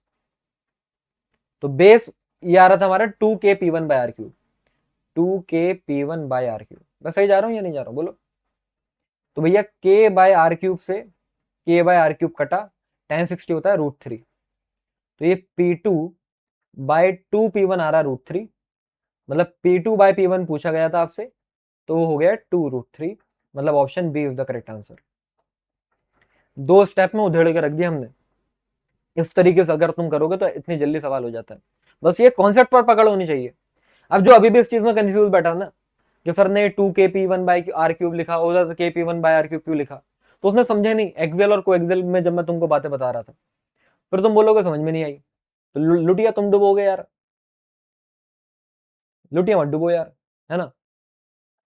अब ये सवाल है, ये होमवर्क में करना, ये सवाल होमवर्क में करना। सेम बात है, कहा जा रहा है कि इलेक्ट्रिक फील्ड हमारी एक्सियल पॉइंट पर अगर E1 है और डिस्टेंस R1 है, तो अब अगर डिस्टेंस 2R कर दूं, डिस्टेंस डबल कर दूं, तो कोएक्सियल पॉइंट पर बताओ इलेक्ट्रिक फील्ड क्या आएगी। तो उनके बीच में रिलेशन, मैं इसको सॉल्व करने लायक आपको सफिशिएंट नॉलेज दे चुका हूं। ये इसका जवाब मुझे कमेंट बॉक्स में चाहिए होगा, ये आप खुद से करेंगे, ठीक है, ये आप खुद से करेंगे, इसका मैं नहीं बताऊंगा। अब आ जाते हैं हमारे नेक्स्ट टॉपिक के ऊपर, जो कि है डायपोल मोमेंट को रखना इन अ यूनिफॉर्म इलेक्ट्रिक फील्ड। काफी इंपॉर्टेंट टॉपिक है ये, इसको अब हम अच्छे से पढ़ेंगे, ठीक है। टॉर्क वाला टॉपिक है, काफी इंपॉर्टेंट है, अच्छे से देख लीजिए एक बार। हाँ भाई, तो अब देखते हैं, अब हम टॉर्क की बात करते हैं। चलो इसको भी मैं थोड़ा सा अपने तरीके से आपको समझाता हूँ, बढ़िया टॉपिक है भी, है ना, इसके ऊपर भी काफी सवाल आए जाते हैं, और कुछ कुछ फिर इन्हीं बातों को हम कंटिन्यू करेंगे जब इलेक्ट्रिक पोटेंशियल वाला चैप्टर आपको मैं पढ़ाऊंगा ना, तो उसके अंदर हम electric potential due to dipole पढ़ेंगे, जैसे आज हमने electric field due to dipole पढ़ा, और फिर वहां पर हम डायपोल के पोटेंशियल एनर्जी भी पढ़ेंगे, तो अगले वाले पार्ट के अंदर ये बातें कवर होंगी। फिलहाल आइए, मतलब अगले चैप्टर में होंगी, सॉरी, ये वाली बातें कवर। तो आइए सबसे पहले हम टॉर्क को समझ लेते हैं। तो होता क्या है कि अगर मान लो एक यूनिफॉर्म इलेक्ट्रिक फील्ड है लाइक दिस, एक यूनिफॉर्म इलेक्ट्रिक फील्ड लाइंस में आपको दिखा रहा हूं, सही है। यूनिफॉर्म इलेक्ट्रिक फील्ड लाइन से मतलब सबके बीच का गैप बराबर है, इलेक्ट्रिक फील्ड सेम डायरेक्शन में, ये सब बातें पढ़ाई है मैंने। अब अगर मान लो मैं यहाँ पर एक डायपोल ला के रख दूं, वो भी आड़ा, मतलब ये -q वाला चार्ज है और ये हमारा +q वाला चार्ज है, ठीक है सर, ला के रख दिया, आपने बोला हमने ला के रख दिया, क्या बात है, कितने कितने आज्ञाकारी शिष्य हो तुम। अब यहाँ पर देखो नेगेटिव से पॉजिटिव की तरफ डायपोल मूवमेंट हो गया ऐसे कुछ, और इलेक्ट्रिक फील्ड की डायरेक्शन हमारी ये है, तो कहीं ना कहीं मैं ये कह सकता हूँ कि इन दोनों के बीच में जो हमारा एंगल है वो थीटा है, डायपोल मोमेंट इधर है, इलेक्ट्रिक फील्ड इधर है, हाँ सर कह सकते हो आप। और यार ये भी बात हमने प्रीवियस क्लास में पढ़ी है कि पॉजिटिव चार्ज पर इलेक्ट्रिक फोर्स जो लगती है इलेक्ट्रिक फील्ड के डायरेक्शन में लगती है, तो इधर QE आगे की तरफ लगेगी और इधर QE पीछे की तरफ लगेगी। अब बस बड़ी सिंपल सी बात यह है कि यहाँ पर जैसे तुम देख पा रहे हो, अब अगर ये ऑब्जेक्ट है तो इस पर पॉजिटिव फोर्स आगे की तरफ है और इस पर नेगेटिव फोर्स, इसका मतलब पीछे की तरफ है। तो अब अगर इस बॉडी पर मैं आगे की तरफ और पीछे की तरफ फोर्स लगाऊंगा, तो भैया ये कुछ घूमेगी नहीं अपने सेंटर के अबाउट, नेट फोर्स तो जीरो ही है ना, जितनी आगे की तरफ उतनी पीछे की तरफ। लेकिन वो जो दोनों फोर्सेस लग रही हैं वो एक पॉइंट पर नहीं लग रही, एक ऊपर लग रही है एक नीचे लग रही है, जिसकी वजह से ये डायपोल रहेगा तो अपनी जगह पर, लेकिन अपनी जगह पर रह के घूमेगा जैसे फैन घूमता है। तो अब अगर किसी भी फोर्स की लगने की वजह से ऑब्जेक्ट घूमने लगे, रोटेटरी इफेक्ट दिखाने लगे, तो वहां पर जो फोर्स आती है उसको हम कहते हैं टॉर्क। क्या कहते हैं हम, टॉर्क कहते हैं, और उसका सिंबल होता है टॉ। तो टॉर्क का फॉर्मूला होता है परपेंडिकुलर डिस्टेंस इनटू फोर्स। अभी परपेंडिकुलर डिस्टेंस क्या बोला है भाई, तो यहां पर इन दोनों के बीच में देखो 12 का डिस्टेंस है डायपोल में, है ना, टोटल डिस्टेंस क्या है 12। तो इन दोनों फोर्सेस के बीच की परपेंडिकुलर डिस्टेंस तो ये आएगी ना, ये जो मैं ग्रीन वाली लाइन दिखा रहा हूं। तो अब अगर यहाँ पर ट्रिग्नोमेट्री लगाओ आप, तो यहां से साइन थीटा का फॉर्मूला, ये परपेंडिकुलर डिस्टेंस अपॉन हाइपोटेनियस मतलब 12 आ रहा है, तो परपेंडिकुलर डिस्टेंस हो गया मेरे भाई 12 साइन थीटा, और फोर्स हो गई हमारी यहां पर QE। तो Q इंटू 12 ये हो गया हमारा डायपोल मोमेंट P। तो ये हमारा बन जाएगा टॉर्क PE साइन थीटा। ये फिर अगर मैं वेक्टर फॉर्म में बोलूं तो P vector cross E vector बन जाएगा। है बात क्लियर? वेक्टर फॉर्म में भी तो लिख सकते हैं ना पी साइन थीटा को, भाई डायपोल मोमेंट भी वेक्टर क्वांटिटी है, इलेक्ट्रिक फील्ड भी वेक्टर क्वांटिटी है, तो वेक्टर फॉर्म में पी क्रॉस ई ये भी हम कह सकते हैं। खत्म कहानी। अब अगर आपसे कोई बोले यार टॉर्क मैक्सिमम है, तो भाई अगर थीटा 90 तो टॉर्क मैक्सिमम हो जाएगा ऑब्वियसली। कितना होगा? पीई के बराबर हो जाएगा, क्योंकि साइन 90 मैक्सिमम होता है। अब अगर आपसे कोई बोले कि अगर हमारा थीटा जो है वो 0 है या फिर 180 है, मतलब या तो डायपोल हमारा इलेक्ट्रिक फील्ड की डायरेक्शन में या फिर ऑपोजिट डायरेक्शन में, तो उस केस में हमारा टॉर्क मिनिमम या फिर 0 आएगा। इसका मतलब क्या है कि भाई डायपोल के ऊपर इलेक्ट्रिक फील्ड की वजह से टॉर्क तभी लगेगा जब हमारा एंगल 0 या 180 को छोड़ के है। मतलब जब डायपोल जो है वो इलेक्ट्रिक फील्ड की डायरेक्शन में नहीं है, कुछ और डायरेक्शन में। तो कहीं ना कहीं आप यहां से ये भी तो देख सकते हैं कि आगे फोर्स लगा के पीछे फोर्स लगा के उस डायपोल को, ये जो आड़ा है इसको सीधा करने की कोशिश करी जा रही है। आड़ी चीज को कई बार आड़ा हो जाता है, कौन? डायपोल की बात कर रहा हूं। तो आड़ी चीज को सीधा करने की कोशिश करी जा रही है बस, तो इसलिए टॉर्क आ रहा है। दैट्स इट, बस बात खत्म। और क्या इसके अंदर, और कुछ भी नहीं है। देख लेते हैं, मैंने आपको पूरी की पूरी डेरिवेशन ही यहां पर करा दी है। सवालों पर आ जाओ, सीधी सीधी बात है भाई। एक इलेक्ट्रिक डायपोल, डायपोल मोमेंट दे रखा है P, एंगल दे रखा है इलेक्ट्रिक फील्ड और डायपोल के बीच में 30 डिग्री, और इलेक्ट्रिक फील्ड भी है। क्या करना है? Simple, PE sine theta. ये JEE में इसमें आए हुए सवाल, सीधा सीधा वैल्यू पुट करो, आंसर P की वैल्यू रखो, E की वैल्यू रखो, साइन थीटा रखो, आंसर आ जाएगा भाई। ये तो तुम खुद से करो, ये तो तुम खुद से करो। Put the value, get the answer. Multiply कौन सा करवाऊंगा यार? ऑप्शन सी आ रहा है, देख लीजिएगा। Option C is the correct answer. चलिए मेरे भाई, और देखो, अब जो डबल मीम 2025 में आया था अप्रैल वाली शिफ्ट में, ये सवाल अच्छा सवाल है, ध्यान से देख लीजिए। भाई डायपोल है हमारे पास, 2 माइक्रोकूलम का चार्ज है, और उन दोनों डायपोल के बीच में डिस्टेंस है 0.5 माइक्रोमीटर। तो सीधी सी बात है, डायपोल मूवमेंट निकालने की सामग्री दे रखी है, चार्ज इंटू डिस्टेंस माइक्रोमीटर है 0.5, तो 5 इंटू 10 की पावर -7 करके ये कितना हो गया? 10 इंटू 10 की पावर कितना हो गया? 6 6 12 13, 10 की पावर -12, इतना तो डायपोल मूवमेंट आ गया। क्या जा रहा है? अब आपने उनको रखा है कैपेसिटर की प्लेट्स के बीच में। कैपेसिटर की प्लेट्स के बीच के डिस्टेंस है 0.5 मिलीमीटर, और पोटेंशियल डिफरेंस है 5 वोल्ट। हालांकि ये बात मैंने आपको नहीं पढ़ाई है, ये भी आप कहीं ना कहीं इलेक्ट्रिक पोटेंशियल में जाके पढ़ोगे कि इलेक्ट्रिक फील्ड का formula potential difference upon distance भी होता है।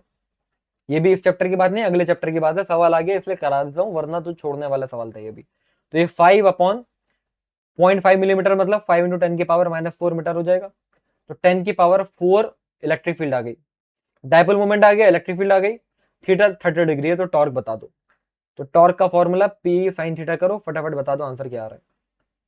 P इज 10 की पावर -12, E इज 10 की पावर 4, साइन 30 इज 1/2। तो ये करके हमारा 10 की पावर -8, मतलब कहीं ना कहीं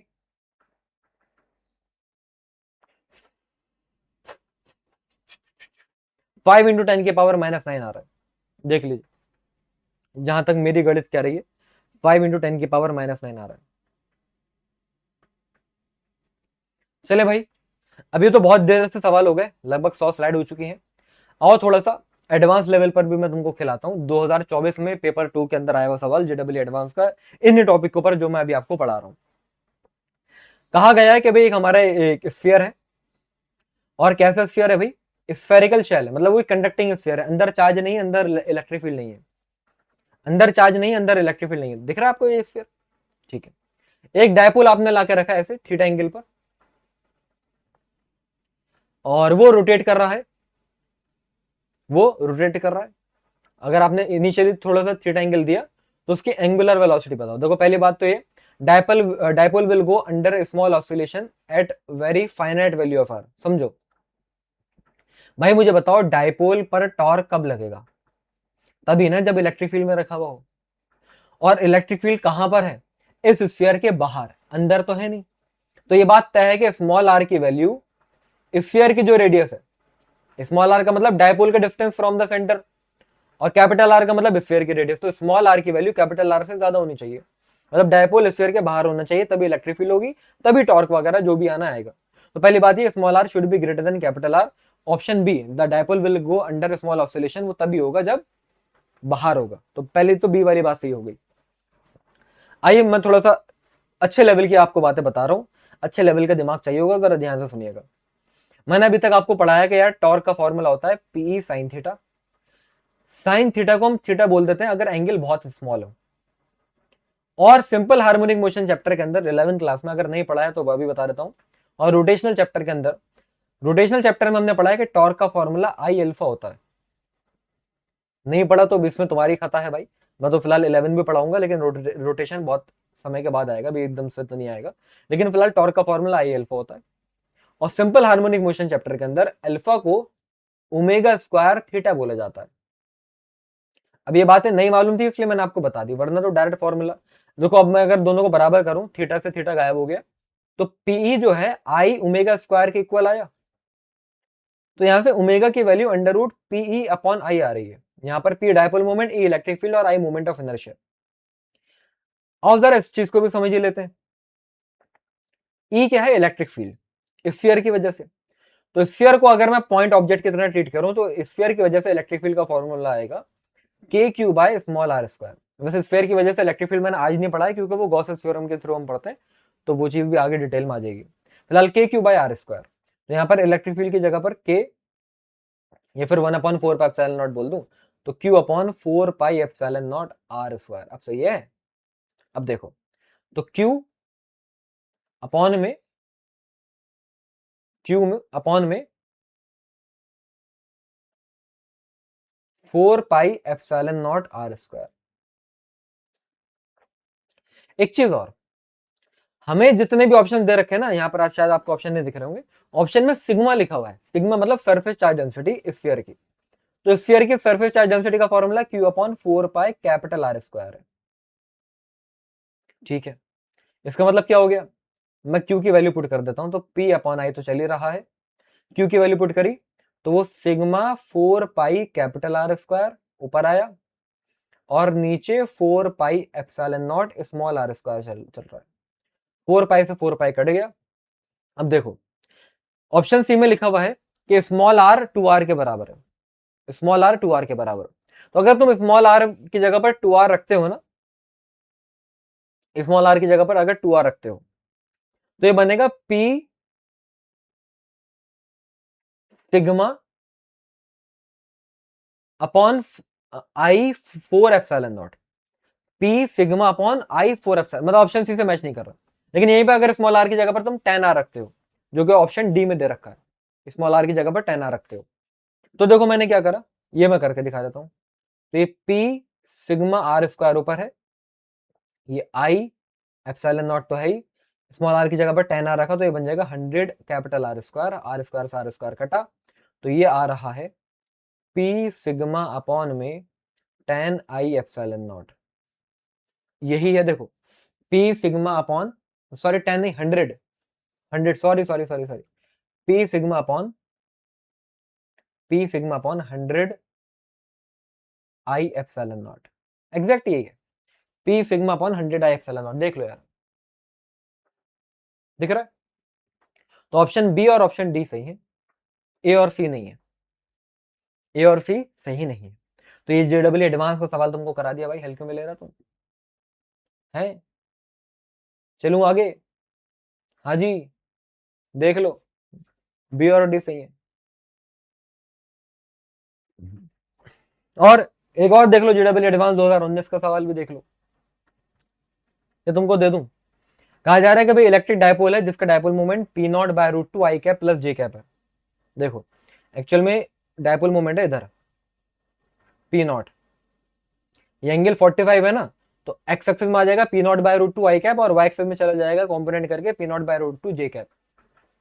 एक्चुअल में डायपोल मोमेंट मेरा अलोंग ए है अकॉर्डिंग टू द क्वेश्चन। नहीं है ये बात समझ में? अरे मेरे भाई इसके कॉम्पोनेंट कर, ये 45 है या नहीं है? तो पी नॉट कॉस 45 मतलब P naught by root two X axis में, और ऐसे पी नॉट कॉस 45 ऊपर, तो P naught by root two Y axis में। तो यही तो बैठ रहा है। मतलब एक्चुअल में ये जो तुमको दे रखा है ये कॉम्पोनेंट दे रखा है, असली डायपोल मोमेंट तो मेरा ए के अलोंग आ रहा है। सवाल में कहा जा रहा है इन द प्रेजेंस ऑफ एक यूनिफॉर्म इलेक्ट्रिक फील्ड है हमारी E naught, uniform electric field E naught है।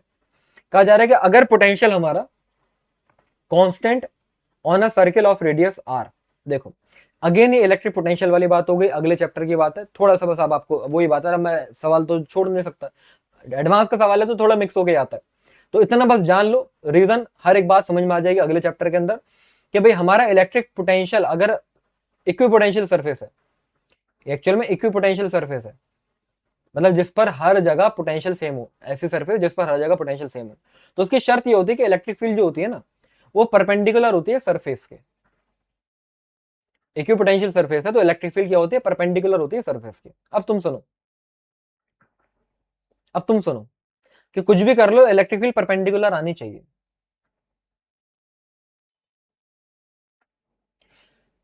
ठीक है भाई, आपकी बात मान ली सर। अच्छा एक चीज और कहा जा रहा है कि ये जो डायपोल है it is held fixed at the origin in the presence of uniform electric field of magnitude E not. तो यार मैं ये मान लेता हूं कि इस पॉइंट पर इलेक्ट्रिक फील्ड की भी डायरेक्शन यही है,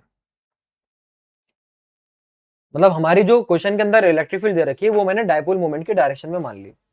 अब ये क्यों कर दिया सर आपने, किधर मानो फिर तुम बताओ। मैंने कहा ना अगर इक्विपोटेंशियल सरफेस है तो electric field perpendicular to the surface है, तो परपेंडिकुलर टू द सरफेस का मतलब भाई ये जो डायपोल मोमेंट है ये भी तो सरफेस के परपेंडिकुलर ही बैठेगा सर्किल के, क्योंकि रेडियस के अलॉन्ग आ रहा है। नहीं आई बात समझ में, अगर इलेक्ट्रिक फील्ड सरफेस के परपेंडिकुलर है इसका मतलब मैं ऐसे दिखा सकता हूं रेडियली इलेक्ट्रिक फील्ड है, तो मैंने ऐसे मान ली। अब भाई डायपोल मोमेंट की वजह से बी पॉइंट हो गया एक कोएक्सियल पोजीशन, तो इधर इलेक्ट्रिक फील्ड ऑपोजिट डायरेक्शन में उस पर आएगी K P naught by R cube, बोलो हाँ या ना।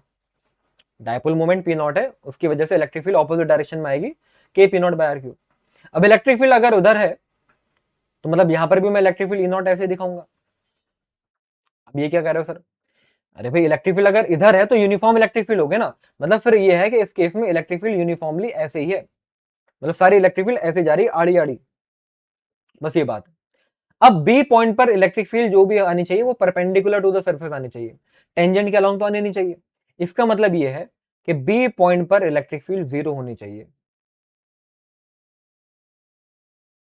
क्योंकि अगर इलेक्ट्रिक फील्ड मैंने ऐसे मान ली है जाती हुई ऐसे इस लाइन के अलोंग, तो फिर बी पॉइंट पर तो कोई भी आनी नहीं चाहिए, आएगी तो ऐसे आएगी, टेंजेंट के अलोंग नहीं आनी चाहिए। तो इसका मतलब ये हो गया कि हमारा जो ई नॉट है, ई नॉट जो है वो K P naught by R cube के बराबर आ रहा है। तो पहली बात तो total electric field at B वाला पॉइंट हो गया 0, ऑप्शन बी थोड़ा सा समझने वाली बात है। और अब इसको जरा तरीके से आप देखते हैं तो E naught is equals to 1/4 pi epsilon naught P naught by R cube. तो यहां से अगर तुम आर की वैल्यू निकालोगे ना तो जो ऑप्शन सी में लिखी थी वही आ रही है, निकालो आर की वैल्यू। देखो 4 pi epsilon naught E naught गया ऊपर, सॉरी नहीं पी नॉट ऊपर रहा, 4 pi epsilon naught E naught आ गया नीचे और पूरे का क्यूब रूट हो गया। तो मेरे हिसाब से ऑप्शन बी और सी करेक्ट आंसर होने चाहिए। देख लेते हैं, बिल्कुल सही, बिल्कुल सही, ऑप्शन बी और सी करेक्ट आंसर है। और देखो पूरा रीजन मैंने आपको थोड़ा जल्दी में बताया, वैसे तो यहां पर भी एज इट इज लिखा हुआ है। ए पॉइंट पर हमारी इलेक्ट्रिक फील्ड, ए पॉइंट पर भी इलेक्ट्रिक फील्ड निकाल सकते थे तुम, एक तो ई नॉट आई रही है और डायपोल की एक्सियल पोजीशन की वजह से इलेक्ट्रिक फील्ड आएगी 2 K P by R cube. अब हालांकि के पी बाय आर क्यूब ई के बराबर था बी वाले पॉइंट की वजह से, तो ये 3 ई नॉट हो जाएगा, जो कि ऑप्शन में नहीं दे रखा है, ए पॉइंट पर कुछ और दे रखा है, तो इसलिए ऑप्शन सिर्फ और सिर्फ बी और सी हो जाएंगे। ठीक, तो लगभग चैप्टर हमारा मतलब ये वाला टॉपिक खत्म हो ही गया है। थोड़ा सा एक और देख लो, ये मालूम होना चाहिए बस जनरली कि अगर हमारा कोई dipole non uniform electric field में रखा हुआ हो, जैसे कि मैं आपको थोड़ा सा समझा देता हूँ यहाँ पर, थोड़ा सा क्या पूरे बता रहा हूँ, ध्यान से देखो भाई। अगर नॉन यूनिफॉर्म इलेक्ट्रिक फील्ड में रखा है मतलब ऐसा कुछ है कि एक जगह इलेक्ट्रिक फील्ड ज्यादा है एक जगह कम है, कैसे दिखा है, तो यहाँ पर इलेक्ट्रिक फील्ड लाइंस पास पास है और नीचे दूर दूर है। तो अब अगर यहाँ पर मैं एक डायपोल ला के रख भी देता हूँ ना मेरे प्यारों, अगर मैं यहाँ पर एक डायपोल ला के रख भी देता हूँ, ये माइनस क्यू और ये प्लस क्यू, तो इधर इलेक्ट्रिक फील्ड इवन है और इधर नीचे इलेक्ट्रिक फील्ड E2 है। देखिए इधर इलेक्ट्रिक फील्ड E1 है, इधर E2 है, तो यहां पर जो इलेक्ट्रोस्टैटिक फोर्स लगेगी वो QE1 और यहां पर जो इलेक्ट्रोस्टैटिक फोर्स लगेगी वो लगेगी QE2। अब ऑब्वियसली E1 E2 से ज्यादा है क्योंकि यहां पर लाइंस पास पास है और E2 में लाइन दूर दूर है, तो यहां पर ऑब्वियसली टॉर्क तो आएगा, डायपोल तो घूमेगा, लेकिन नेट फोर्स जीरो नहीं है ना, आगे की तरफ फोर्स ज्यादा, पीछे की तरफ फोर्स है कम, तो यहां पर हमारी नेट फोर्स भी नॉन जीरो है और नेट टॉर्क भी नॉन जीरो है। डेट मींस पहले क्या था, डायपोल अपनी जगह पे रह के घूम रहा था, अब डायपोल घूमेगा भी और चलेगा भी, मतलब डायपोल जो है, डायपोल घूमेगा भी, डायपोल घूमेगा भी और ऐसे करके चलेगा भी, ऐसा होगा, बस इतनी सी बात है, इतनी सी बात है। देख लो एक और सवाल आ गया, जेडब्ल्यू में 2022 में आया था, दो डायपोल है, एक का डायपोल मोमेंट दे रखा है P1 और एक का डायपोल मोमेंट दे रखा है P2। पहले वाले को रखा है इस इलेक्ट्रिक फील्ड में E1 में और दूसरे वाले को रखा है इस इलेक्ट्रिक फील्ड में E2 में। टॉर्क का रेशो बताना है, तो टॉ1 इज P1E1 और टॉ2 इज P2E2। वैल्यू पुट करना है, 1/6 आएगा तो x की वैल्यू 6 हो जाएगी। वैल्यू यार P1 P2 E1 E2 यार ये तो तुम रख सकते हो ना, ये भी मुझसे करवाओगे, ये तो तुम खुद से कर सकते हो, देख लो भाई, बिल्कुल सही, ये बातें मैंने आपको बता दी हैं। अब देखो अगर अगर ये AI all India entrance examination वाला होता था, ये उसमें आया हुआ सवाल है, बहुत पुराना है। इलेक्ट्रिक डायपोल अगर 30 डिग्री के एंगल पर रखा हुआ है एक नॉन यूनिफॉर्म इलेक्ट्रिक फील्ड में, तो मैंने बता दिया कि उसके ऊपर टॉर्क भी लगेगा और फोर्स भी लगेगी, तो option C must be the correct answer, option C must be the correct answer, बस इतनी सी बात है, खत्म कहानी। अब आइए जितना भी मैंने आपको इस टॉपिक के अंदर पढ़ाया है एक बार मैं आपको फटाफट सारी की सारी बातें रिवाइज करा देता हूं, आज जितना भी मैंने आपको पढ़ाया है। तो सबसे पहले हमने इलेक्ट्रिक फील्ड पढ़ा है ड्यू टू एक्सटेंडेड बॉडी, तो इसके अंदर हमने क्या पढ़ाया आपको भाई, electric field due to the, सबसे पहली बात आई थी रिंग, तो रिंग की वजह से अगर रिंग की रेडियस है हमारी r है ना, और x दूरी पर p पॉइंट है और आपसे कहा जा रहा है कि इलेक्ट्रिक फील्ड बताओ, तो इस p पॉइंट पर इलेक्ट्रिक फील्ड का फॉर्मूला KQX अपॉन में r² प्लस x² की पावर 3/2 आया। यहां पर मैंने आपको ये बात बताई कि x सेंटर पर इलेक्ट्रिक फील्ड जीरो होगी, सेंटर पर इलेक्ट्रिक फील्ड जीरो होगी, इन्फिनिटी पर भी इलेक्ट्रिक फील्ड जीरो होगी, और मैक्सिमम कहां पर होगी, जब x की वैल्यू r/√2 आएगी तो हमारी इलेक्ट्रिक फील्ड मैक्सिमम हो जाएगी, तो हमारी इलेक्ट्रिक फील्ड मैक्सिमम हो जाएगी। इसका कुछ कुछ मैंने आपको क्या बताया था भैया, ग्राफ बताया था, तो ये ग्राफ हमारा ऐसे जाता है, ठीक है। उसके बाद फिर हमारा आर्क की वजह से मैंने आपको पढ़ाया कि आर्क की वजह से अगर कहीं सेंटर पर एंगल बन रहा है थीटा और इस वायर की लीनियर चार्ज डेंसिटी दे रखी है, तो इसकी वजह से इलेक्ट्रिक फील्ड जो नीचे की तरफ आएगी उसका फॉर्मूला होगा 2k λ/r साइन थीटा का आधा है, साइन θ/2, ये फॉर्मूला मैंने आपको बताया। उसके बाद हमारा वायर आया, सबके डेरिवेशन भी मैंने आपको ज्यादातर की कराई है। अगर एक वायर है, वायर की वजह से इस P पॉइंट पर जो कि पहले वाले एंड से r दूरी पर है, और पहले वाले एंड से मतलब A वाले एंड से, इस A वाले एंड से r दूरी पर है, और ओवरऑल वायर की लेंथ हमारी L है, तो यहां पर फिर इस P पॉइंट पर इलेक्ट्रिक फील्ड आई थी KQ upon R into R plus L। फिर मैंने कहा था कि वायर के परपेंडिकुलरली कहीं पर अगर है P पॉइंट लाइक दिस, यहां पर R दूरी पर, तो ऊपर वाले एंड की वजह से एंगल बनता है θ1 और नीचे वाले एंड की वजह से एंगल बनता है θ2। तो यहां पर हमारे इलेक्ट्रिक फील्ड का फॉर्मूला दो आते हैं, एक तो परपेंडिकुलर वाला आता है k λ/r sign θ1 plus sign θ2, और एक ई पैरेलल वाला आता है k λ/r cos θ1 minus cos θ2। ये सारी बातें मैंने आपको बताया। अगर इनफाइनाइटली लॉन्ग वायर है तो θ1 θ2 90 के हो जाते हैं तुम्हारे, है ना, ऐसे ऐसे हमने बहुत सारी बातें करी। इसके बाद और क्या पढ़ाया, इसके बाद हमारा आ गया भैया डाइपोल। डाइपोल क्या होता है, मैंने आपको बताया कि भैया दो चार्जेस मैग्नीट्यूड में सेम -q प्लस q और एक दूसरे से बहुत क्लोज डिस्टेंस पर रखे हुए, जिसको मैं 2l मानता हूं, तो ये इस सिस्टम को हम डाइपोल कहते हैं। जिसमें फिर हमारा डाइपोल मोमेंट का फॉर्मूला क्या होता है, तो डाइपोल मोमेंट का फॉर्मूला होता है चार्ज इंटू इन दोनों के बीच की डिस्टेंस, चार्ज इंटू इन दोनों के बीच की डिस्टेंस। इसकी यूनिट होती है कूलम मीटर, डायरेक्शन होती है नेगेटिव से पॉजिटिव की तरफ। फिर हमने डायपोल की वजह से अलग अलग इलेक्ट्रिक फील्ड भी निकाली, तो हमने कहा कि भाई उसी एक्सिस के अलोंग जो इलेक्ट्रिक फील्ड आती है वो आती है 2kp/r³। और उसी एक्सिस के अगर हम परपेंडिकुलर देखें कोएक्सियल वाली पॉइंट, तो उस पर हमारी इलेक्ट्रिक फील्ड आती है kp/r³। हाँ, एक्सिस पर जो आ रही है वो डायपोल की डायरेक्शन में, और कोएक्सियल पर जो आ रही है वो डायपोल की ऑपोजिट डायरेक्शन में। फिर हमने कहा कि अगर एनी पॉइंट पर आपसे कोई बोले कि इलेक्ट्रिक फील्ड बताओ, तो फॉर्मूला, जनरल फॉर्मूला kp/r³ है, अंडर रूट में 1+3 cos स्क्वायर थीटा। मतलब मैंने कहा कि अगर ऐसे कोई यहाँ पर क्यू पॉइंट है जो कि थीटा एंगल बना रहा है, वहां पर बताओ। फिर वहां पर क्यू पॉइंट पर जो नेट इलेक्ट्रिक फील्ड आ रही है, वहां पर क्यू पॉइंट पर हम्म वहां पर क्यू पॉइंट पर जो हमारी नेट इलेक्ट्रिक फील्ड आ रही है, क्योंकि एक एक गई होगी ऐसे एक गई थी ऐसे और एक गई थी ऐसे, है ना। तो जो नेट इलेक्ट्रिक फील्ड ऊपर की तरफ आ रही है, वो अगर इसके साथ नीचे वाले के साथ बना रही है एंगल अल्फा, तो मैंने आपको ये भी बात प्रूफ कराई कि tan अल्फा जो होता है वो tan θ/2 के बराबर होता है। ये सारी बात हमने करी। उसके बाद मैंने आपको टॉर्क पढ़ाया कि अगर डायपोल को हम यूनिफॉर्म इलेक्ट्रिक फील्ड के अंदर रख दें, डायपोल को अगर हम यूनिफॉर्म इलेक्ट्रिक फील्ड के अंदर रख दें मेरे प्यारे बच्चों, तो उसके ऊपर टॉर्क लगता है Pe sin थीटा। ये फिर वेक्टर फॉर्म में बोलोगे तो P vector cross E vector. ठीक है। और थोड़ी सी ये भी मैंने बातें बताई कि अगर डायपोल को तुमने यूनिफॉर्म इलेक्ट्रिक फील्ड में रखे, थोड़ा सा थीटा एंगल पर रख के छोड़ दिया, तो वो ऑसिलेट करेगा, सिंपल हार्मोनिक मोशन करेगा, जिसकी एंगुलर फ्रीक्वेंसी का फॉर्मूला √PE/I आता है। I यहाँ पर मोमेंट ऑफ इनर्शिया है। ये सारी की सारी मैंने बातें बताई, बाकी ढेर सारे सवाल करे। अब इसके आगे का जो हमारा सेशन है, जिसके अंदर हम क्या क्या पढ़ेंगे, जहां तक मुझे ध्यान आ रहा है कि गॉसेस लॉ हम पढ़ेंगे, वो पूरा रह गया अभी टॉपिक, मेनली गॉसेस लॉ ही है।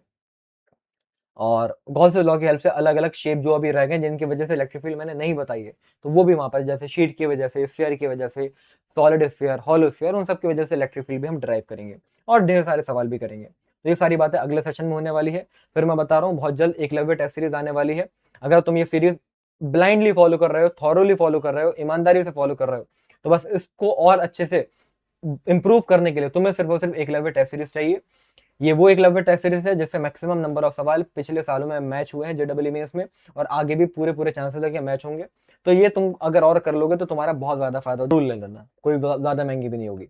मिलते मेरे प्यारे बच्चों, चैनल पर सब्सक्राइब रहें अगले सेशन में। जब तक के लिए कमेंट जरूर करके जाओ, लाइक जरूर करो यार, लाइक वाइक ही नहीं कर रहे, कमेंट में जरूर भैया इस सेशन का फीडबैक चाहिए होगा यार, इस सेशन का फीडबैक मुझे चाहिए होगा कि ये सेशन तुमको कैसा लगा। जरूर मैं हर एक बच्चे की कमेंट पढ़ता हूँ, और उसके बेसिस पर ही अगला सेशन बनाता हूं।